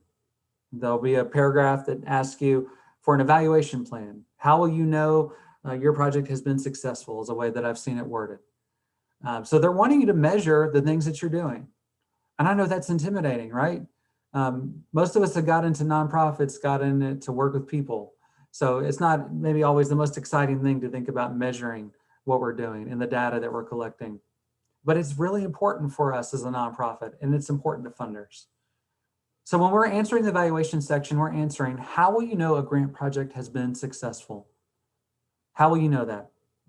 Well, you've got to actually have measurements. You've got to have a way to measure the objectives and the goals. As you're writing this evaluation section, I want to just try to help you that the purpose of it is not just compliance. You're not just trying to check a box off for the funder. You're just not trying to put something in the file folder for them. It's more than reporting even. It's more than public relations. We want to know if it works. What we're doing, does it work? We want to understand what it is that we're doing and how can we make it work better. And that's really the purpose of evaluation. Now I'm going to give you some tips. And again, this is a thing we can talk about for an hour, or this is a thing we can talk about for a couple minutes. And I've tried to give you some tips you can use, and you can come back to this as you're thinking about your evaluation section. I would tell you, ask for some help. Ask for some help from someone that's got a research background. Maybe you know somebody you think is just really good with this stuff. Maybe you've got a friend that's a professor at a university. That'd be a great friendship to make, by the way, that could give you some advice on this. Look for people online. Look for contractors in Louisville that do this kind of work. Have some conversations with them. See if there's something they'd be willing to help you with. Consider data tools that already exist. This is one problem people have with evaluations is they think, all right, we're helping kids learn to read, so we're going to come up with this test of their reading ability. Well, there's already tools out there like that. Just use what exists already. Maybe you're working with a specific school. They've got reading scores. Talk to them about, can you all work together and use that data for evaluation? Something you need to think about is quantitative and qualitative data. And here's what I mean. Quantitative, those are the hard numbers. That's the basic facts of what you're doing. If you're helping people find jobs, how many people got a new job that are in your program? If you're helping people get their GED, how many people got their GED? If you're helping people find a new home, how many people are stable in a new home? It's the hard numbers, okay? You need to measure that for your program. You need to have these kind of outputs and outcomes. What is it that you've accomplished? Funders want to know. But also think about qualitative data. Think about how the people you serve are changing as far as their beliefs, their attitudes. Take surveys of people that you work with. do this in appropriate ways. Make sure that it's an easy survey to read. Make sure it's not too lengthy. Make sure it's in the language that they speak. Give them paper and pencil, or give them online. Give them both options. But figure out the difference you made with people. Ask them questions, to rate how satisfied they are with your services. Learn from those surveys. Put them in your grant applications. I think this is something you could really benefit from if you can master this for your nonprofit. So have both. Have hard numbers, but then have the subjective side, the emotional side of this. Measure change over time. This is a strategy we use a lot in evaluation sections, before and after, pre and post. What has changed because of this program that got funded by a grant maker? What's different for the people you helped? And often that is going to be a survey before and a survey after. It's going to be data that you looked at before and data that you looked at after. You've got to be able to put this together to show funders. And this is the kind of thing they're going to want in your report. Is the evaluation plan you propose, the measurements you're going to take. Now you're going to show what actually happened. So again, just propose procedures for how you're going to use this data, how you're going to collect it, figure out who's in charge of it. Someone needs to own the surveys that you distribute. Like, who is it that writes them? Who is it that reads them, collects them, learns from them? Do you share those results with your board? Do you have someone you work with that volunteers with you that you look at the results with? You need to have some procedures for how you're actually going to get this data. There's so much more we can get into on evaluation, and I'm happy to take some questions in a little bit too, but that's just the quick tips when you're writing those sections. All right, let's talk about partnerships. So you're a nonprofit, you likely have a lot of different types of partnerships. Maybe you're working with schools, local government, other nonprofits. You need to know you're going to be asked on some grant applications about partners' involvement. It might say, the section might be called collaboration, it might be called partnerships. Your grant application may ask for letters of support from partners. So I just want you to work on this ahead of time. If there are people that you work with often, create a one-sentence description about how you partner together. That's really specific. Specificity is key. I've read so many letters of support or partnership paragraphs that are vague. And the reason is we use terms that don't have a lot of meaning. I would just tell you, never use the word collaborate in a grant application. You can almost always replace it with a more powerful word. When you say that you're going to collaborate with Metro United Way on your program, you can get a lot more specific about that. What's Metro United Way doing to help you? How are you involved with activities they've got going on? And I've given you some examples here. Your partners, maybe they host programs. Maybe they refer participants. Maybe they provide specific resources to your participants. They help you with promotion. Maybe they share data with you. They serve on your board. They recruit volunteers. There's so many different ways your partners can be helping. Just get specific. And it literally can be Metro United Way does blank for us. Louisville Housing Coalition does X, Y, or Z for us. You can get very specific about what other people do to help you for your programs. Okay, some more advice on this. Always discuss a grant application with a partner before you name drop them in your grant application. Okay, so you're going to go after one of these grants we just talked about, and you plan on talking a lot about this school that you work with. And you're going to, write this really great paragraph about all the things that school does. You know what? You might want to talk to that school and let them know you're applying for that grant. You probably want to talk to JCPS and tell them you're writing this grant. Because there's been times before where JCPS has been surprised they were in grant applications. I know it's hard to believe, but sometimes people drop the school in their application and they haven't actually worked out that partnership. And so they show up, they get the grant, and now they've got to get the school to actually agree to it. And that's not really the way this should be working. You should be proactively working with your partners, having them agree to be involved beforehand. All right, your grant, it may require a letter of support. So let me give you a few points to have good letters of support. And I can tell you as a grant reviewer, these often are not very strong. The letters of support I see in grant applications, it comes from a partner and says, We love the very lovely nonprofit, and we hope they get this grant. And I got to tell you, that's a weak letter of support. It's not worth the space you've used in your application to put it in there. So here are some ways to have a better letter of support. Talk with your partner up front, okay? You got to have a conversation. It's just critical. If you just say, hey, we need a letter of support, and you don't give them more details, it's garbage in, garbage out, okay? That letter's not going to be worth anything. After you talk to them, and I should say that conversation, you're going to be talking about specific ways you can work together. You're going to be asking them, we'd love for you to do X, Y, or Z for this grant. Are you willing to do it? Bring a vision to them for how they can be involved. If they agree to that in that conversation, write the letter of support for them. I do this all the time. And then I send it over and I say, you might, if you want to make changes based upon your style, what you do, if I've misrepresented anything, make changes. But if you don't give them that draft, the letter of support is not going to be very strong. In that draft, include a bulleted list of commitments where it says, our great partner is going to do bullet 1, bullet 2, bullet 3, bullet 4. And the last piece of advice, get a good copy of the letter. Now, you may not have to deal with this very often, but I still have some partners out there that like fax machines. A fax, for the younger folks in the call, is a facsimile. You put a piece of paper in this piece of equipment, it scans it, and it sends it over a phone line and hits someone else's fax machine. I got to tell you that when you get a letter of support through a fax machine, it looks terrible. It's hard to read. Reviewers don't want to read it when it looks all grainy and when it's distorted. So if your partner doesn't have a good scanner, tell them that up front. Say, if you have a good scanner, we'd love a scanned signed copy of this. If they don't, offer to go pick up the letter from them. Don't have them mail it, because things get lost in the mail. It's happened to me. Letters of support that a partner swore that they sent, and I believe them, never made it.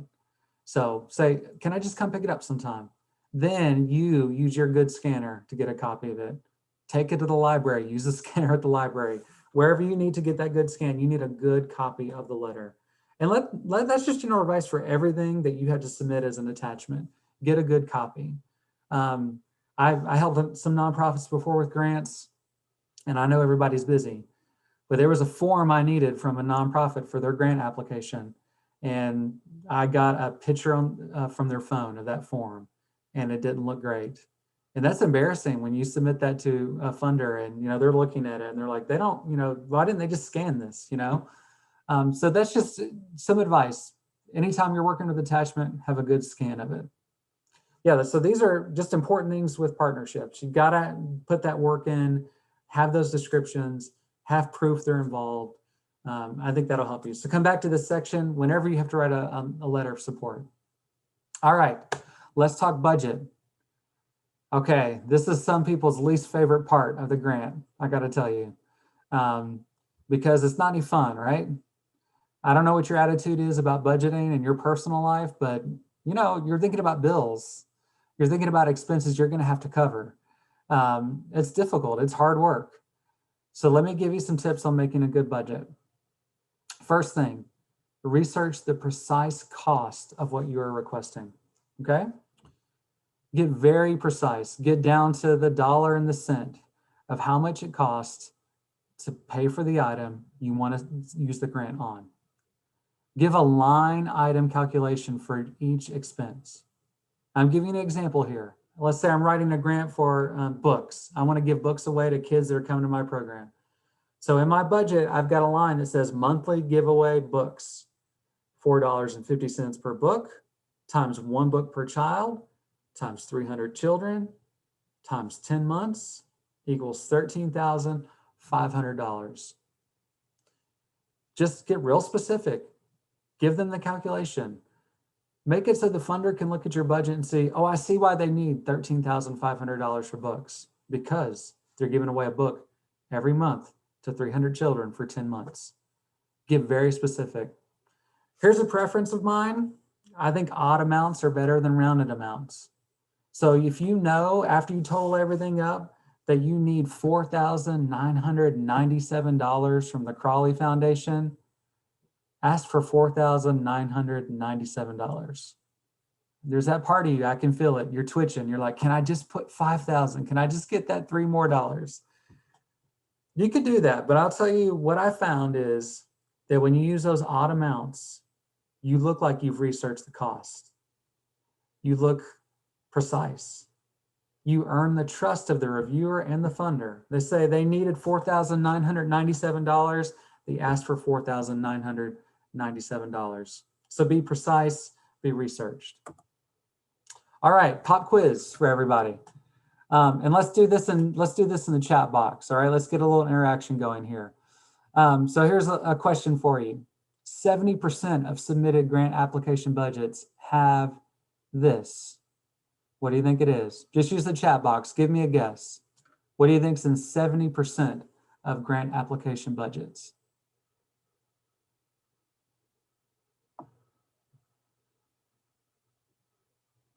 Oh, look at this. We've got some star students here. These are all good guesses. I like a lot of these answers. Okay, someone put extra or miscellaneous. That is not the right answer to this question, but thank you for putting that. I avoid having miscellaneous line items in my budgets because what does miscellaneous mean? It means there's some expense we haven't planned for. But I want the funder to think, you know, I've planned it all out. I know exactly how much it's going to cost. I put that much detail into it. So whoever put miscellaneous, extra points to you. The correct answer to this question is a math error. 70% of grant application budgets have a math error. And the source I've got this from is a really great book. If you're looking to read something after this session on grant writing, look for Grant Writing Revealed by Jonna Hexter. And she got that percentage from interviewing grant experts, foundation officers, getting their estimate on how many applications had this problem. A math error. So you got to double check with the math in your budgets. Personally, I like to use Microsoft Excel or Google Sheets if that's your thing, if you're real techie, because I can set up formulas in Excel and it will do the math for me. But maybe you're a calculator person. Maybe you got a big old calculator on your desk with the tape that comes out of it where you can run the numbers. You just have to double check your calculations and make sure everything adds up. Some tips on budgets. All right, request items that only are related to your program and needs. All right, so especially if you know a funder says we're supporting projects and programs, what you're asking for them is you're asking for ingredients for this recipe, right? Remember we talked about the recipe analogy with your project description? In your budget, you're asking for those ingredients. You're not trying to fill your pantry, okay? So request only the items you specifically need for your program and your needs. I know some grant reviewers that they go to the end of the grant first and they look at the budget because that communicates to them what's important to the program and to the nonprofit. They look at that first. So make sure you're being specific and that all the things you're asking for are relevant. Avoid vague items such as miscellaneous or other. We had a classmate mention that. It's good advice. Just avoid those things. Get more specific with the cost. And then just some advice, get help. There's got to be somebody you know that knows a little bit about money if it's not your strength. Maybe you have someone you work with at your nonprofit that's like the treasurer on the board, a financial officer. Maybe you have a business savvy volunteer. Maybe you need to find a business savvy volunteer that you think can help, that's good with numbers, that can look over your budget before you submit it. All right, so we're coming now to another Ask Me Anything segment. And we'll do one more of these too, I think, if our time allows. All right, so use the chat box. Ask me anything you have, any questions you have about what we just talked about. We talked about need descriptions. We talked about project descriptions, goals, objectives, evaluations, partnerships, budgets. What do you want to know? What do you want to know about grant writing, about fundraising? And I'm going to look through our chat here. We got a question from James. It says, sometimes an application will seemingly ask the same question again with different wording. This seems to be common on grant application portals, and I think there's a way to use it as an opportunity to further clarify what they are asking for. What are your thoughts? Yeah, it is very common. Don't be aggravated by it. It's frustrating. You feel like I just answered that 2 pages ago or 2 questions ago. The word you used, opportunity, is exactly right. So I would try to introduce new information if it's asking for the same thing again. Maybe I can go into more detail about my participants, who they are, what they're doing. Maybe I could add a success story. If it really feels like it's asking for the same thing twice, use it to your advantage. Do not just cross-reference between sections and say, we already answered this on page 2 or question 2, or see page 2, see question 2 for our answer. Use it as an opportunity. That's just, you're making the best use of space.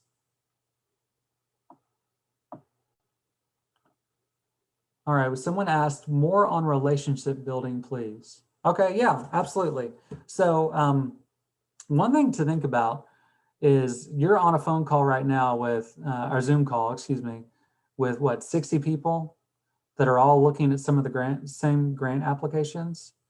Maybe you do some similar work. Maybe you work in some of the same neighborhoods. What if after this call, you talk with somebody on the call and you said, we're looking at that Crawley Foundation application, April 15th, and they make kind of big grants, $15,000. What if we submitted together? What if we worked on a program together? What if we found a way to write an application together? You would be doing half the work, right? You would be sharing the load with someone else. You'd have another person to help you with some of this. And you know what? Funders love it. They love it when nonprofits come together, they see a problem they can work on together, and they have a solution, and they come to the funder. They're going to really like it. And you two could work together, and you could even do the cultivation together. Call the funder and ask for a joint meeting between the 3 of you where you could talk about this issue. That's becoming a very successful model here in Jefferson. And it's a way to kind of deal with the competitive aspect of what we do, right? Humana Foundation, they're really big on this. They're encouraging joint applications for their community support program. Great question, Deborah. All right, I'm not seeing any other questions. So we're going to go on to something practical here for you. A work plan. So how do we actually do this? How do we actually prepare grants? I just want you to have some really practical things you can use for the process, because I've thrown so many details at you and you're probably thinking now like, okay, great. Now what do I do next? Like when I get off this call, I find a grant that I want to do. What do I do? All right, so these are the general steps I take for any grant opportunity. I start with a lot of research, okay? I'm looking at funder websites if they're available. If they don't have a good website, I'm finding their $9.90 on GuideStar. I'm looking for their past grant awards. I'm doing my homework. And that helps me for the next step, and that's to cultivate. So before I ever send in a grant application, I'm going to contact the funder and I'm going to get some initial feedback. And, I'm a little bit of a brown noser when it comes to, research, and I was maybe a teacher's pet when I was a kid. So I probably show off my homework a little bit during this phone call. All right. I probably say something like, well, I've been trying to learn more about your foundation, about who you support. And I just noticed you seem to support certain types of organizations. I noticed that you seem to make about 30 awards. And so I want to ask you, are we a good fit for you? I think we're really similar to some of the other folks you're funding. And I think we can offer something unique. I like to have that conversation, show off my homework a little bit. I'd like to create a call script. I'd recommend you do something like that. Don't read it word for word, but envision what you want the conversation to go like. What questions do you have? I like to have a list of questions that I'm going to use. Things like, are you accepting applications? What's the process for applying? Do you think I'm a good fit for what you're trying to do. And then from there, honestly, a lot of funders, you ask them one question, they give you so many details. They're going to give you more than you even asked for. So that's some advice. Create a call script. Absolutely try to call the funder beforehand, before submitting. If you can't get them by phone, email.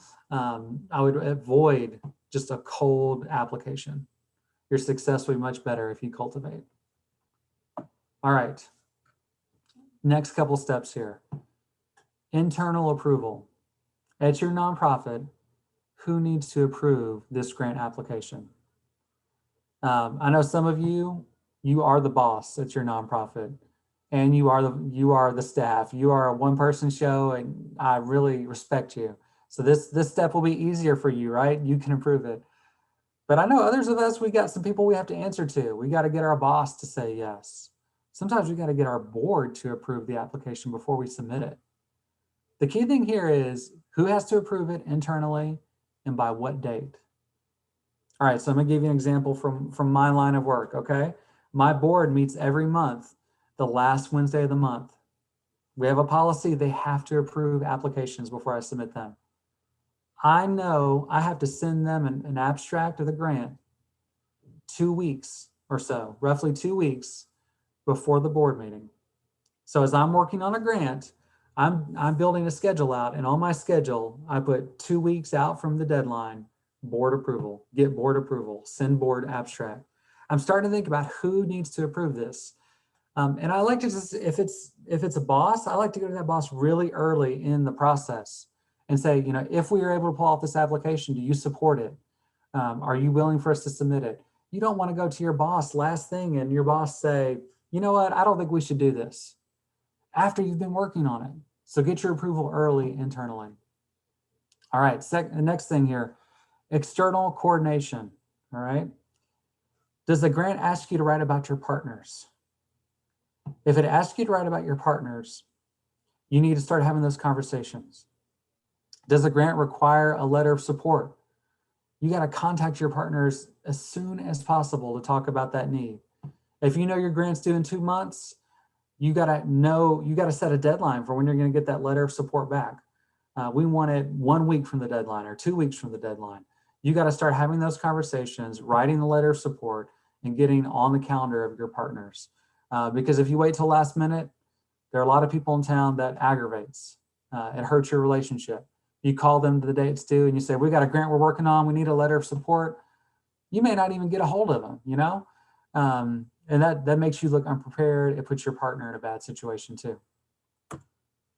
All right, and here's the big skill, deadline management. So I told you earlier that the grant life chose me, right? That I was a good writer and I thought that would transfer into grant writing. Well, what I learned though was that it was a lot more than writing. A lot of it was project management skills. So you know something is due 2 months from now. How do you get to that deadline? And here's the way that I do it. I set many deadlines for myself along the way. Something's due in 2 months. You're going to see that I set deadlines all along the way for getting this done. Here's an example. I've got a grant I'm working on. 2 weeks out from the due date, I want a rough draft of the grant narrative. So all those sections, it asked me to write the needs statement, the project description, the goals, the objectives. 2 weeks before it's due, I want to have a rough draft. And that's because I want to send it to some people. I want to send it to people I work with that are involved in the program. I want to send it to my boss if my boss wants to read it. I want to get some feedback on this grant. Same thing with the budget. I'm going to build a budget for this program, for this grant application, and I want a rough draft of it done maybe 1 week before the deadline. I give myself a little more working time, it's a little more research.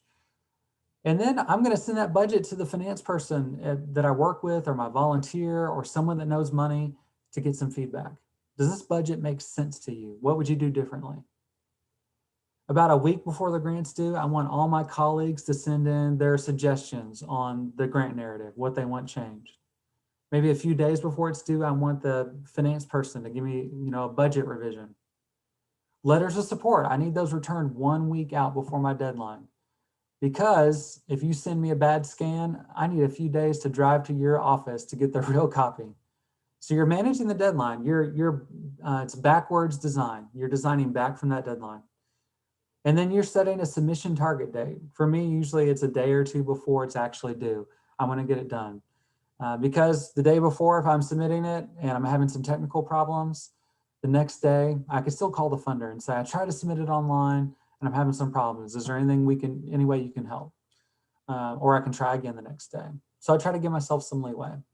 All right, so you might be asking, okay, what does this actually look like?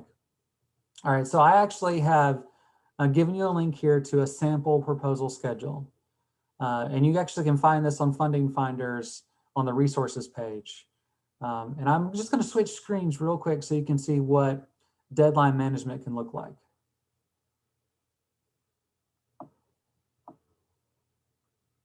All right, this is what I call a proposal schedule, and this is a template. Yours does not have to look like this. It can be a Word document. It can be a sheet of paper where you put some deadlines down. So I've got a big grant that's come out. It's come out in mid-September. I know it's going to be due in mid-November. All right. So I've got just a list of activities here. And again, you can get this. You can use this for free. This is totally available to you. I know it's due on the 16th. All right. So you can see I've even got a few days beforehand. I'm going to submit it. This one was due on grants.gov, which is a grant submission portal for federal grants. You'll see on here, I just have a lot of different milestones listed. I'll go back up to the top. I set a strategy meeting for a few days after the grant came out. It came out in mid-September. So, by late September, I need to have a strategy meeting with people I work with, our partners. I need to get to work on this to talk about how we want to apply for the grant, what we're going to do with the funding. I start outlining my application. A few days later, I need that outline done. I'm going to have a meeting with my very great partner. Afterward, I'm going to send them a letter of support. And you'll see I'm going to ask for that letter to be back in a few weeks in early November. I've got to get my board to approve this grant. So I've got on here the date I'm going to send the abstract in. I've got my rough draft narrative date, rough draft budget date, when I'm going to get suggestions back. And I don't have to read this word for word for you, but you can see it's a workflow. I've got dates, times. I've even got people listed that are helping with this. I've got their names there. These are folks that I could be working with that are maybe are helping me in different ways. They might be volunteers at your nonprofit. They might be other staff members. I got this proposal a long time ago from a man named Patrick Miller in his book, Grant Writing. And it's a really good book, good resource. So I just want to give him credit, but this is something you can get for free and use. At the top, put in, the grant program you're applying for, and then call this your proposal schedule. And you've got a work plan for what you're trying to do. All right, let me switch screens real quick.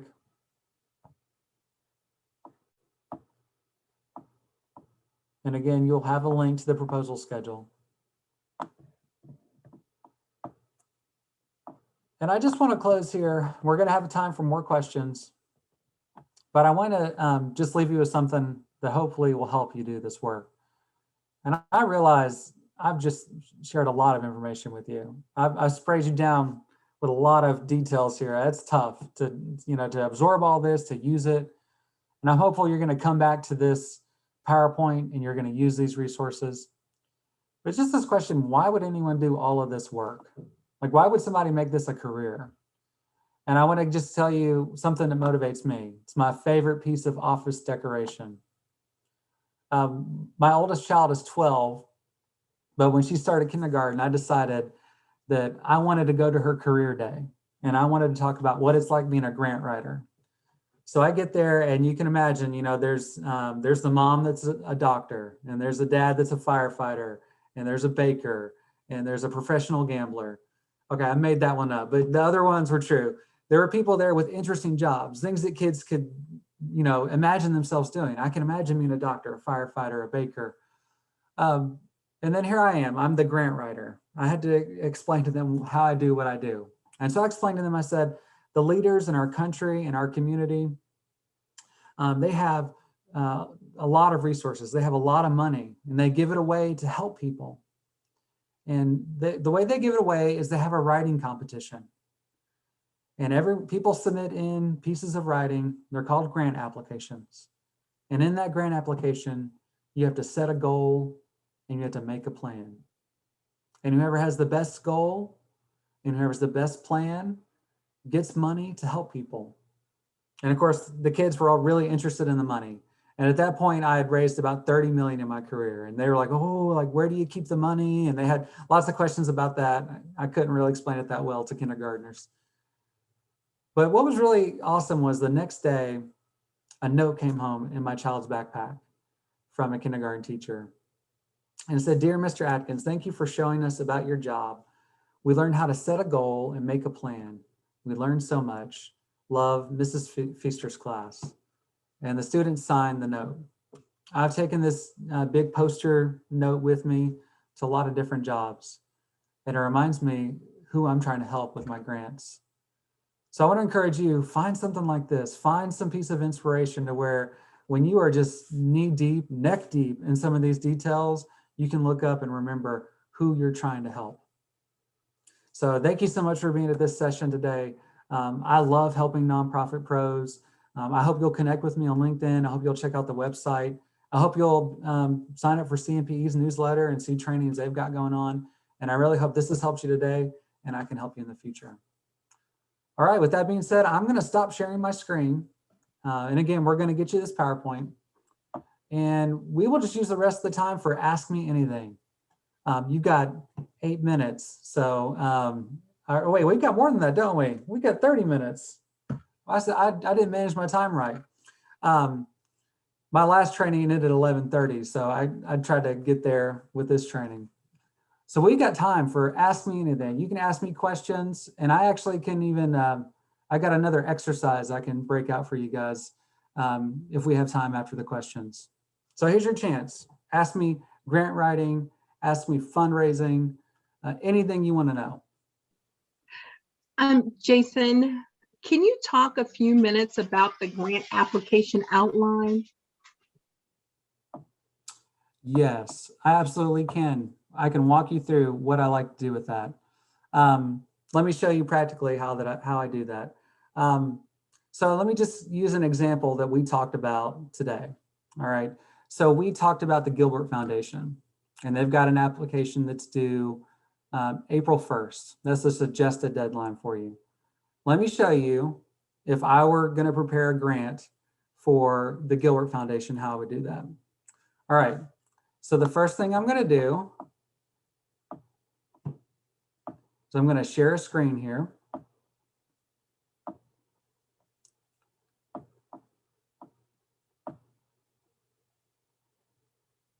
And I'm going to go step by step. I've decided I want to apply for the Gilbert Foundation grant. So you're seeing my browser now. I'm going to type in Gilbert Foundation, Louisville. All right. So you're going to see first result, Gilbert Foundation, home. All right.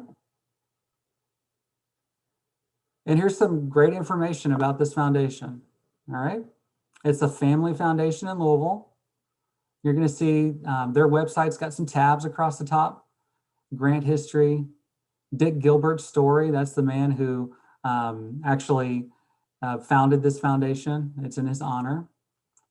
And then you're going to see 4 grant seekers and contact us. All right. In just a minute, I'm going to show you how I create a grant application outline.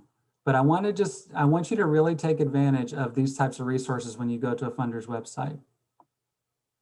Look at this historical summary of Gilbert Foundation grants. Now you can't see it that well, but if you went to their website, you could download this.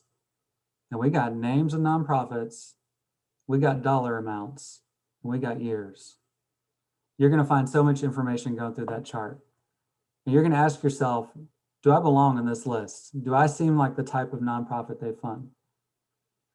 Take advantage of the story tab here. Learn about Dick Gilbert, what was important to him.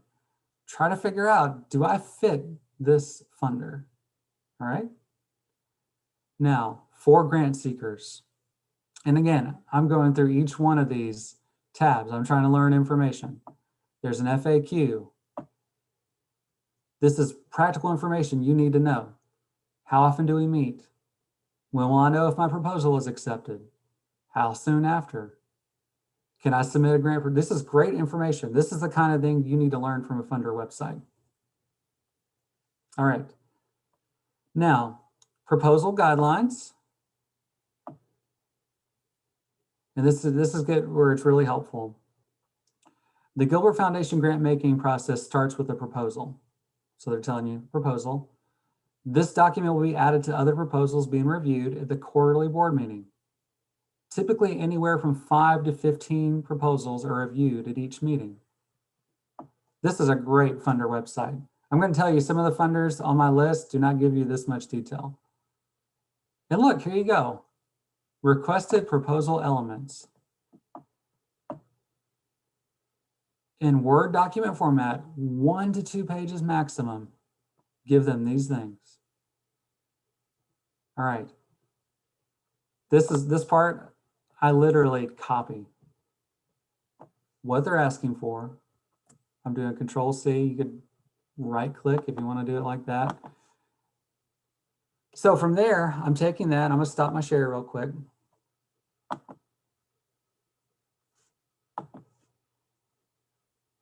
I'll show you what I do with what I just copied.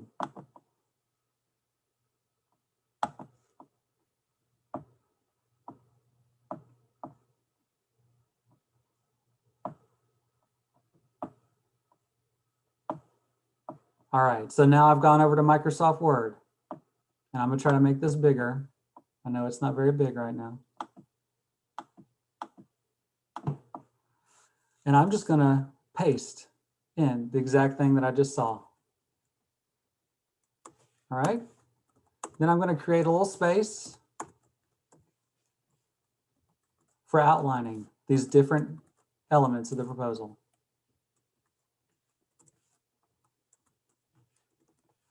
Now you're going to be tempted to start rewording the way some of these are stated, okay? But remember, the funder set this proposal format up. This is the information they want. So I literally will make these my headings. I'm going to bold them so that when I send this to the Gilbert Foundation, they can go right through this and it's organized exactly the way they want it organized. All right. So I'm creating space here for each item. So I can go in and I can type notes. I might even go back up to the top and I might call this very great foundation application.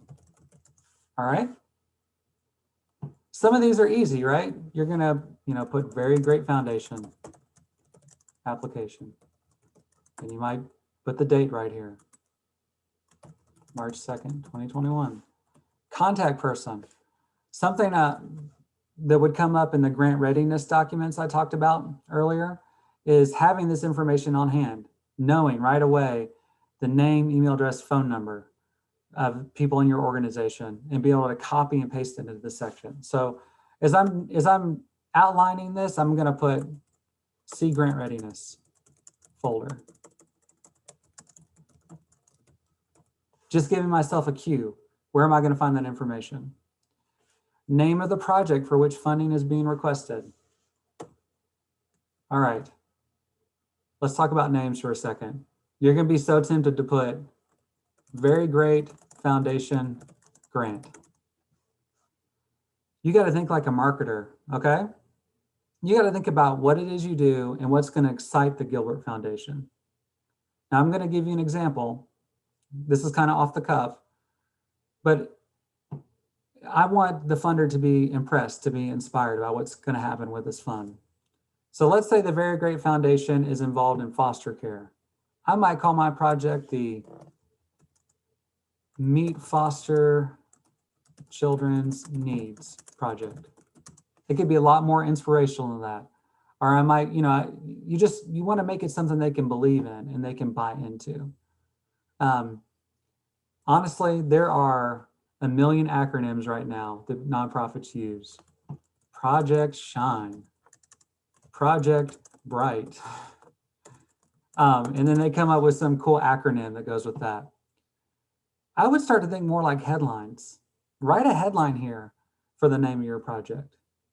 It could be Changing Lives in West Louisville. If you're a nonprofit in West Louisville, maybe that's what you want this funder to see. So start thinking of it like a marketing material, okay? It's not, you're not writing a dissertation, okay? You are writing something that is going to excite the funder. Brief description of the nature of the project history. All right, this is a critical skill. This is the project description section. But what I want you to notice is they're actually asking for a couple things. I'm going to highlight them for you.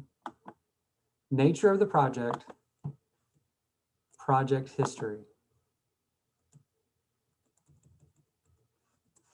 And I'm going to highlight that in a different color. Some bold, aggressive colors there for you. What I'm trying to show you with the highlighting there is they're asking two different things. So as I'm working on an outline, I write nature of the project and I write project history. And I actually start writing narrative around these topics. So I might be putting meeting foster children's needs is a project that helps 30 foster families in Greater Louisville find the resources, find the basic needs their children have. We're just going off the cuff, right? We need to talk about the nature of the project. So now is where we get into details, where we get specific. We talk about the participants, what they're going through, the activities they do. Families visit the Very Great Foundation once a month to acquire 20 items of clothing. I'm just starting to make notes. This isn't going to be the final draft. I'm literally just writing sentences that make sure I addressed each part. Project history, I'm going to make sure to mention when we were founded, how long we've been in service. Start giving him those details. Yeah, so this is the type of work that we've got to do. It's painstaking sometimes. You're going point by point and you're writing notes.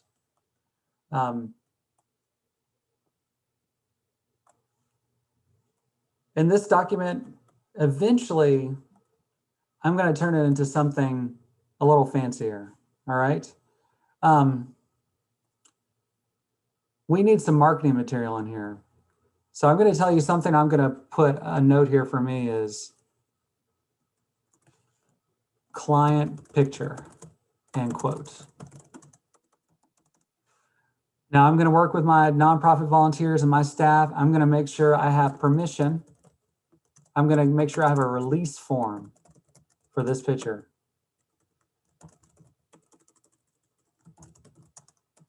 Now with the foster care population, that's a challenge. You're probably not going to get a release for that, but you could get the foster parents to take a picture and you get a quote from them about how difficult it is to be a foster parent, what a struggle it is, and how the first few days when a child comes into care, it's difficult to find the things you need for children.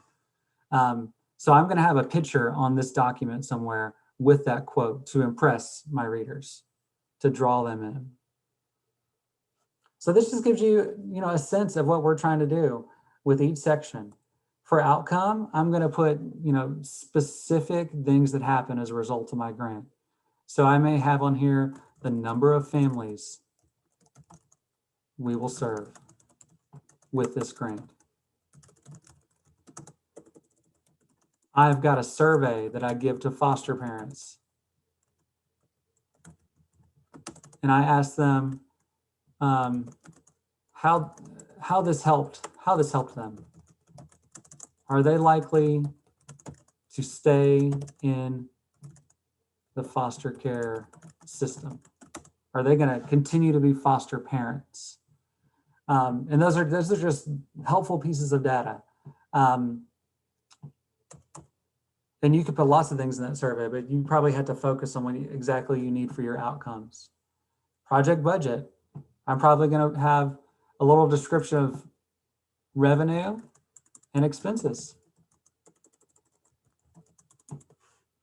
This particular one, I may try to frame it around,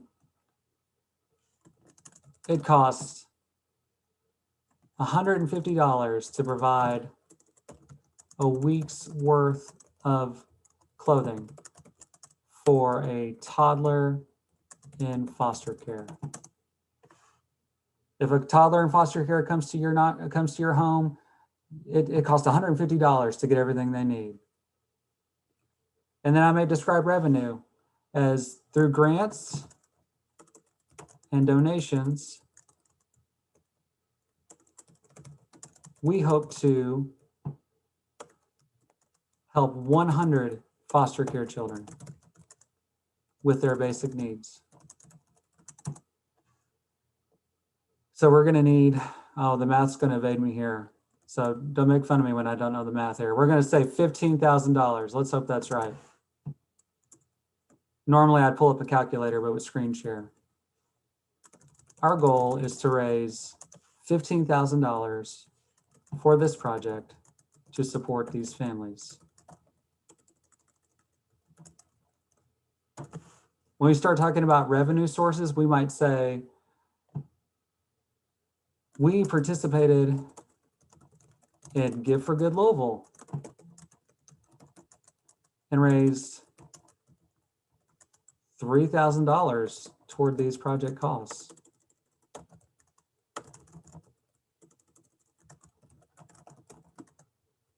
We may say we have submitted 5 grant proposals to local foundations to cover a total of $10,000.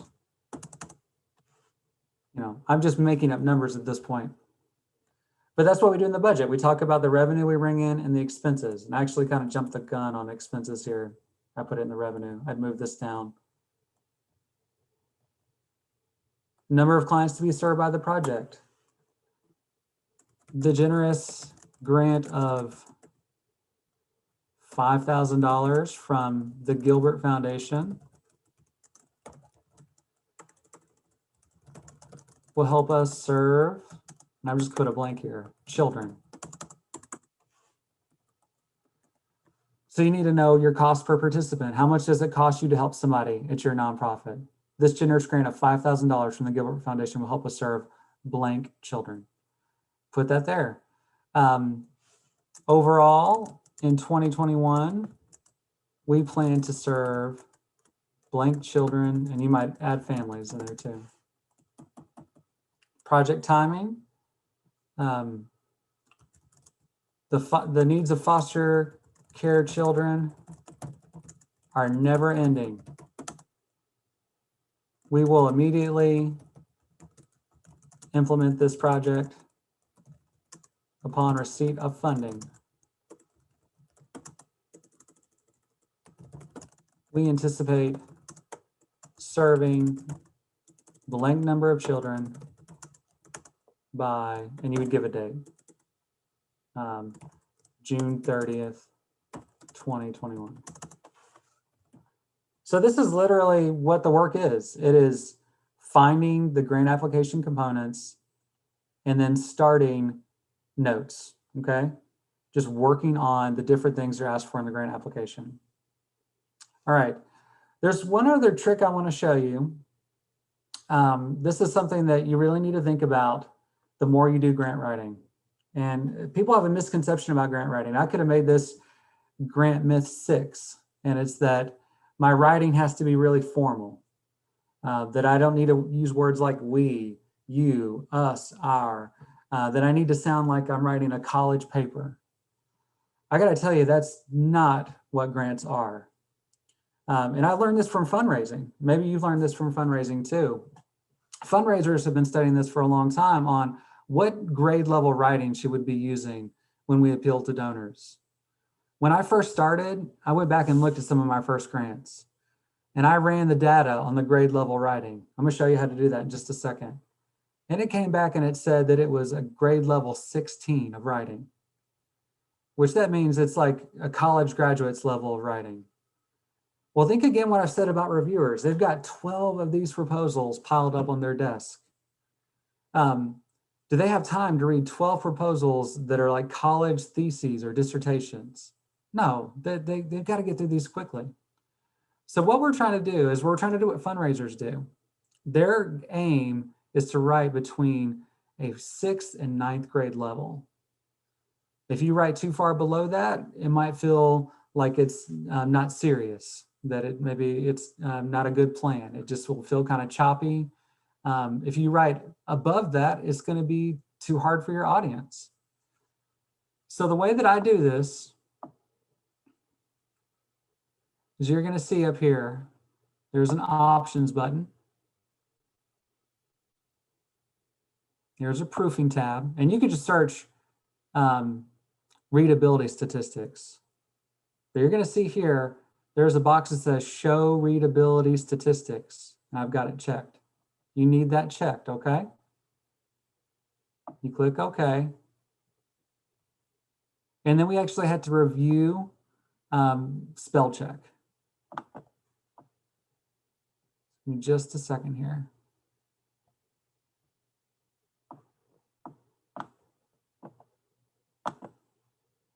After we do spelling and grammar check, it's going to tell me some changes. I'm just going to ignore them to show you what it looks like.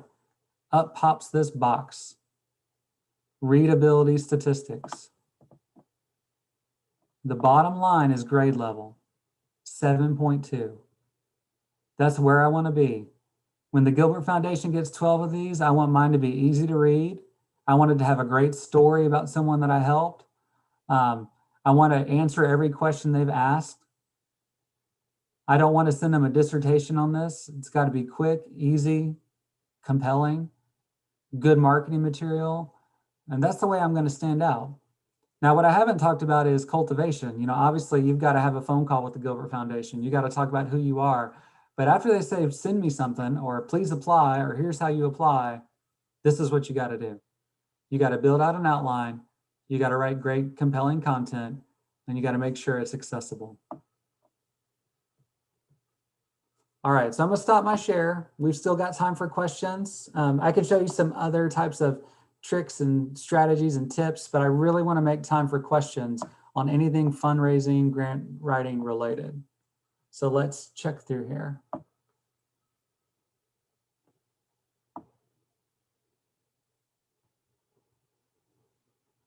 All right, I'm seeing a question.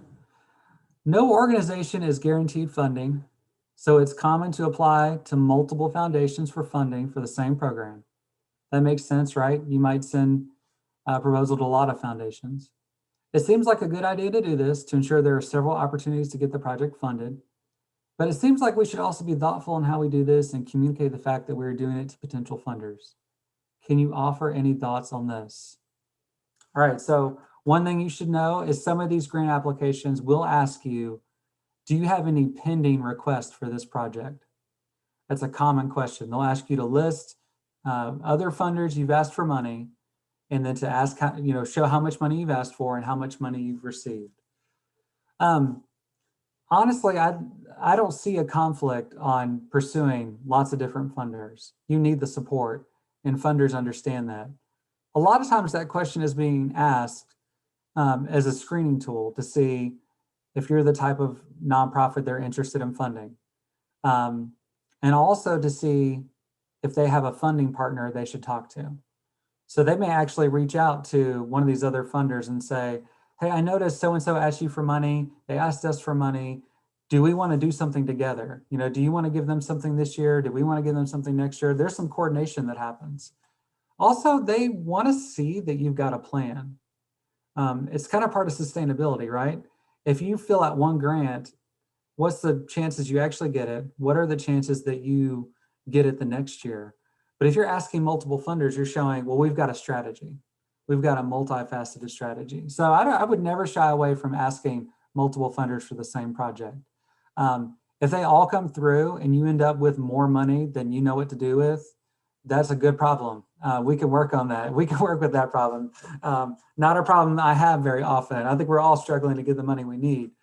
But what you could do, let's say you submitted $5,000 request to 4 foundations and you only needed 5,000 and you got 20,000, call the funders and talk to them and say, you know, we've had some additional revenue and we've got an idea of how we want to use this to help people we work with. And we just want to talk to you about the idea and see if you're open to it.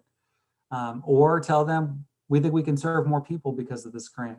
You know, just have a relationship, communicate, talk to them. That's how I would address that.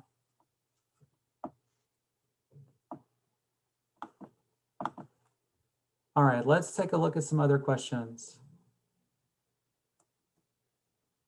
How do you start building rapport with grantors if you're a new grant writer or an agency that is fairly new with no track record?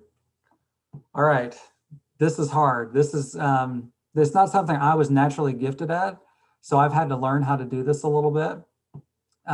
It really does require some research and some networking. Just to be honest with you, I use every tool that I've got to learn about people.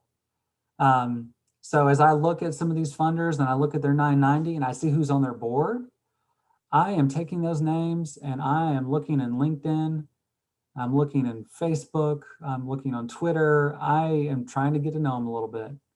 I would take some time, I'd do some Google searches on them, figure out who they are, what they're passionate about. You know what? You may know somebody that knows them. That's the best thing, is when you put their name in LinkedIn or Facebook and you say, oh, we got connections in common. We have friends in common. That gives you maybe some ideas on how you could get to know them. Maybe your friend could introduce you to this person that knows this funder. So it's a lot of research. It's a lot of networking.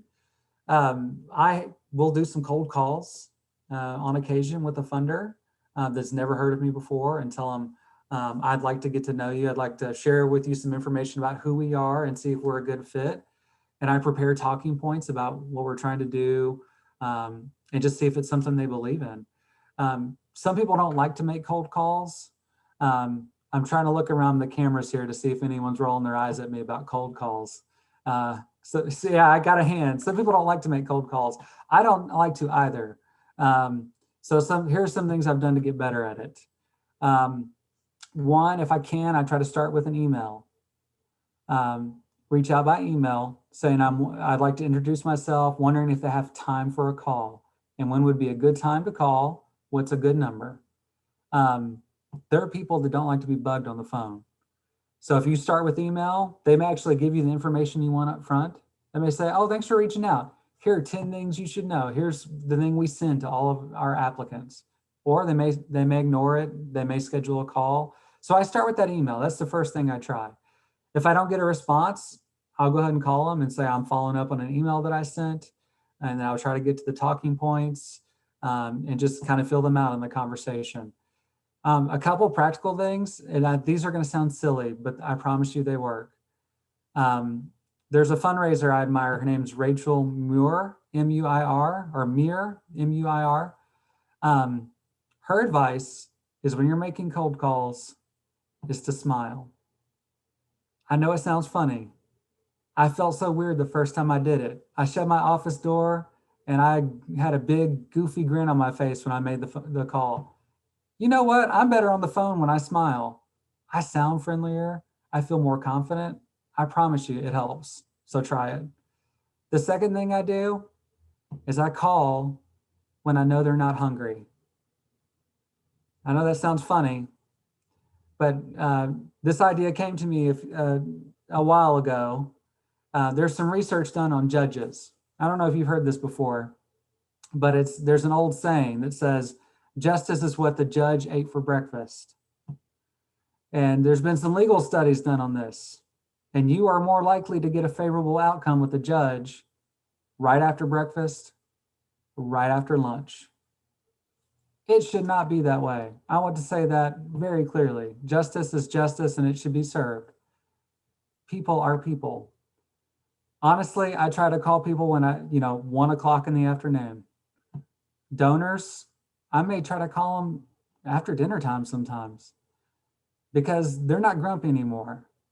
And you know what? If I've had lunch, if I've had dinner, if I've had a cup of coffee, I'm better on the phone too. So those are just some tips. try email, follow up, and then do little practical things to make sure you're good on the phone. Have a call script, smile, have a good snack, have a good cup of coffee. Just be your best self when you're making those calls. I've known people to do some creative things like send gifts to funders. Some funders don't like that. That's kind of up to you. If you have some swag from your nonprofit, maybe mail it to them, especially if it's something they'll think is cool. There was a joke about someone at the Gaines Foundation a long time ago that was really into UK football. So people would send them UK gifts to try to get meetings with them. I don't think it should be that way. I don't agree with that, but you can try things. You know, you gotta advocate, you gotta work hard. We're all hustling, trying to make a difference. So I would encourage you to try these type of techniques. All right, we have got a question. Is formatting a proposal important, such as MLA, APA, etc.? Is it appropriate to share your outline and draft with a grant application? So show your work basically in the application. Okay, I don't leave it in outline form. I try to turn the outlines into paragraphs and into sentences. But you're asking about like formatting guidance. MLA, that's the Modern Language Association. Like if you've gone to college and you wrote a paper in college, you might have had to use MLA or APA. These are formatting guidelines. I don't think they matter. If you have something you like, you can use it and be consistent with it. Honestly, when you're filling out online applications, some of the formatting goes out the window when you have character counts. There are times I've left a period off the end or didn't use a comma that I normally would use because I was one character over and I just needed to get rid of a character on my online grant application. So yeah, I wouldn't go with any specific format other than what you normally use. So just big picture advice. I learned this from a fundraiser named Tom Ahern. And he got it from Seth Godin, who's a blogger. Some of you might be familiar with his books too. And he has this idea of lazy people in a hurry. And that's who our audience is. And that's what Seth Godin says about marketing, is the people we're trying to reach with marketing, they're lazy people in a hurry. Now, he's not being mean when he says lazy. What he means by lazy is they're the type of people that don't read the instructions all the way. They're the type of people that look for shortcuts. They're the type of people that settle for a good option instead of researching all the best options.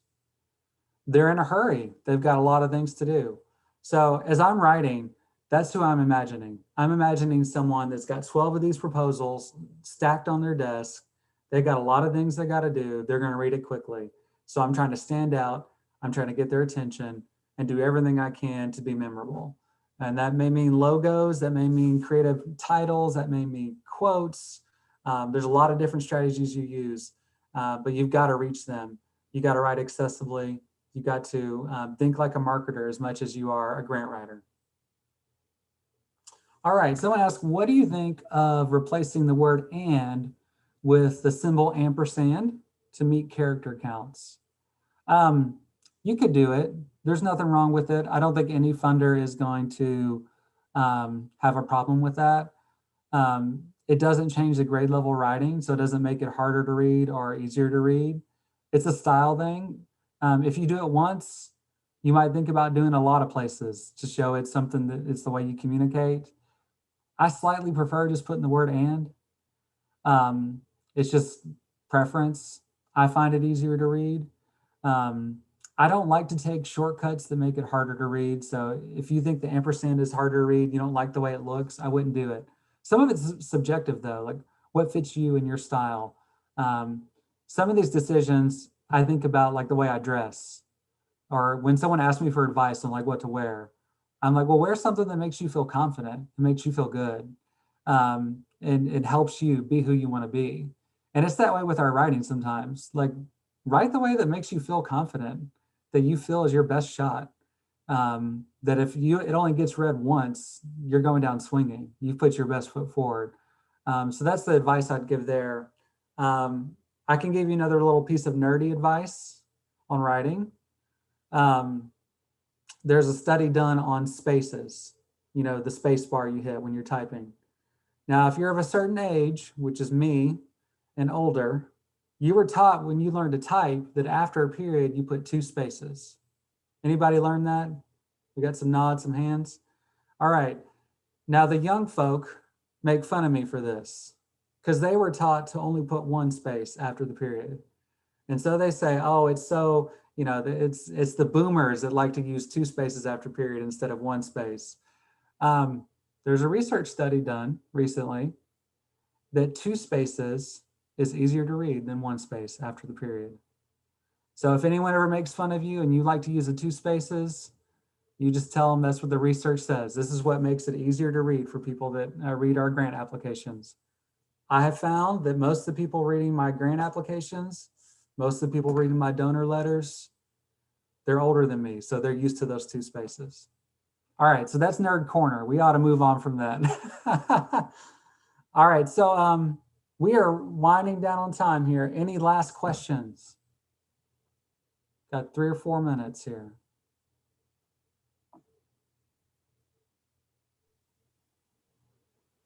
All right, with that, I think I'm gonna turn it back over to Merv and Felicia, whoever wants to make some parting comments. Again, thank you all so much for being here.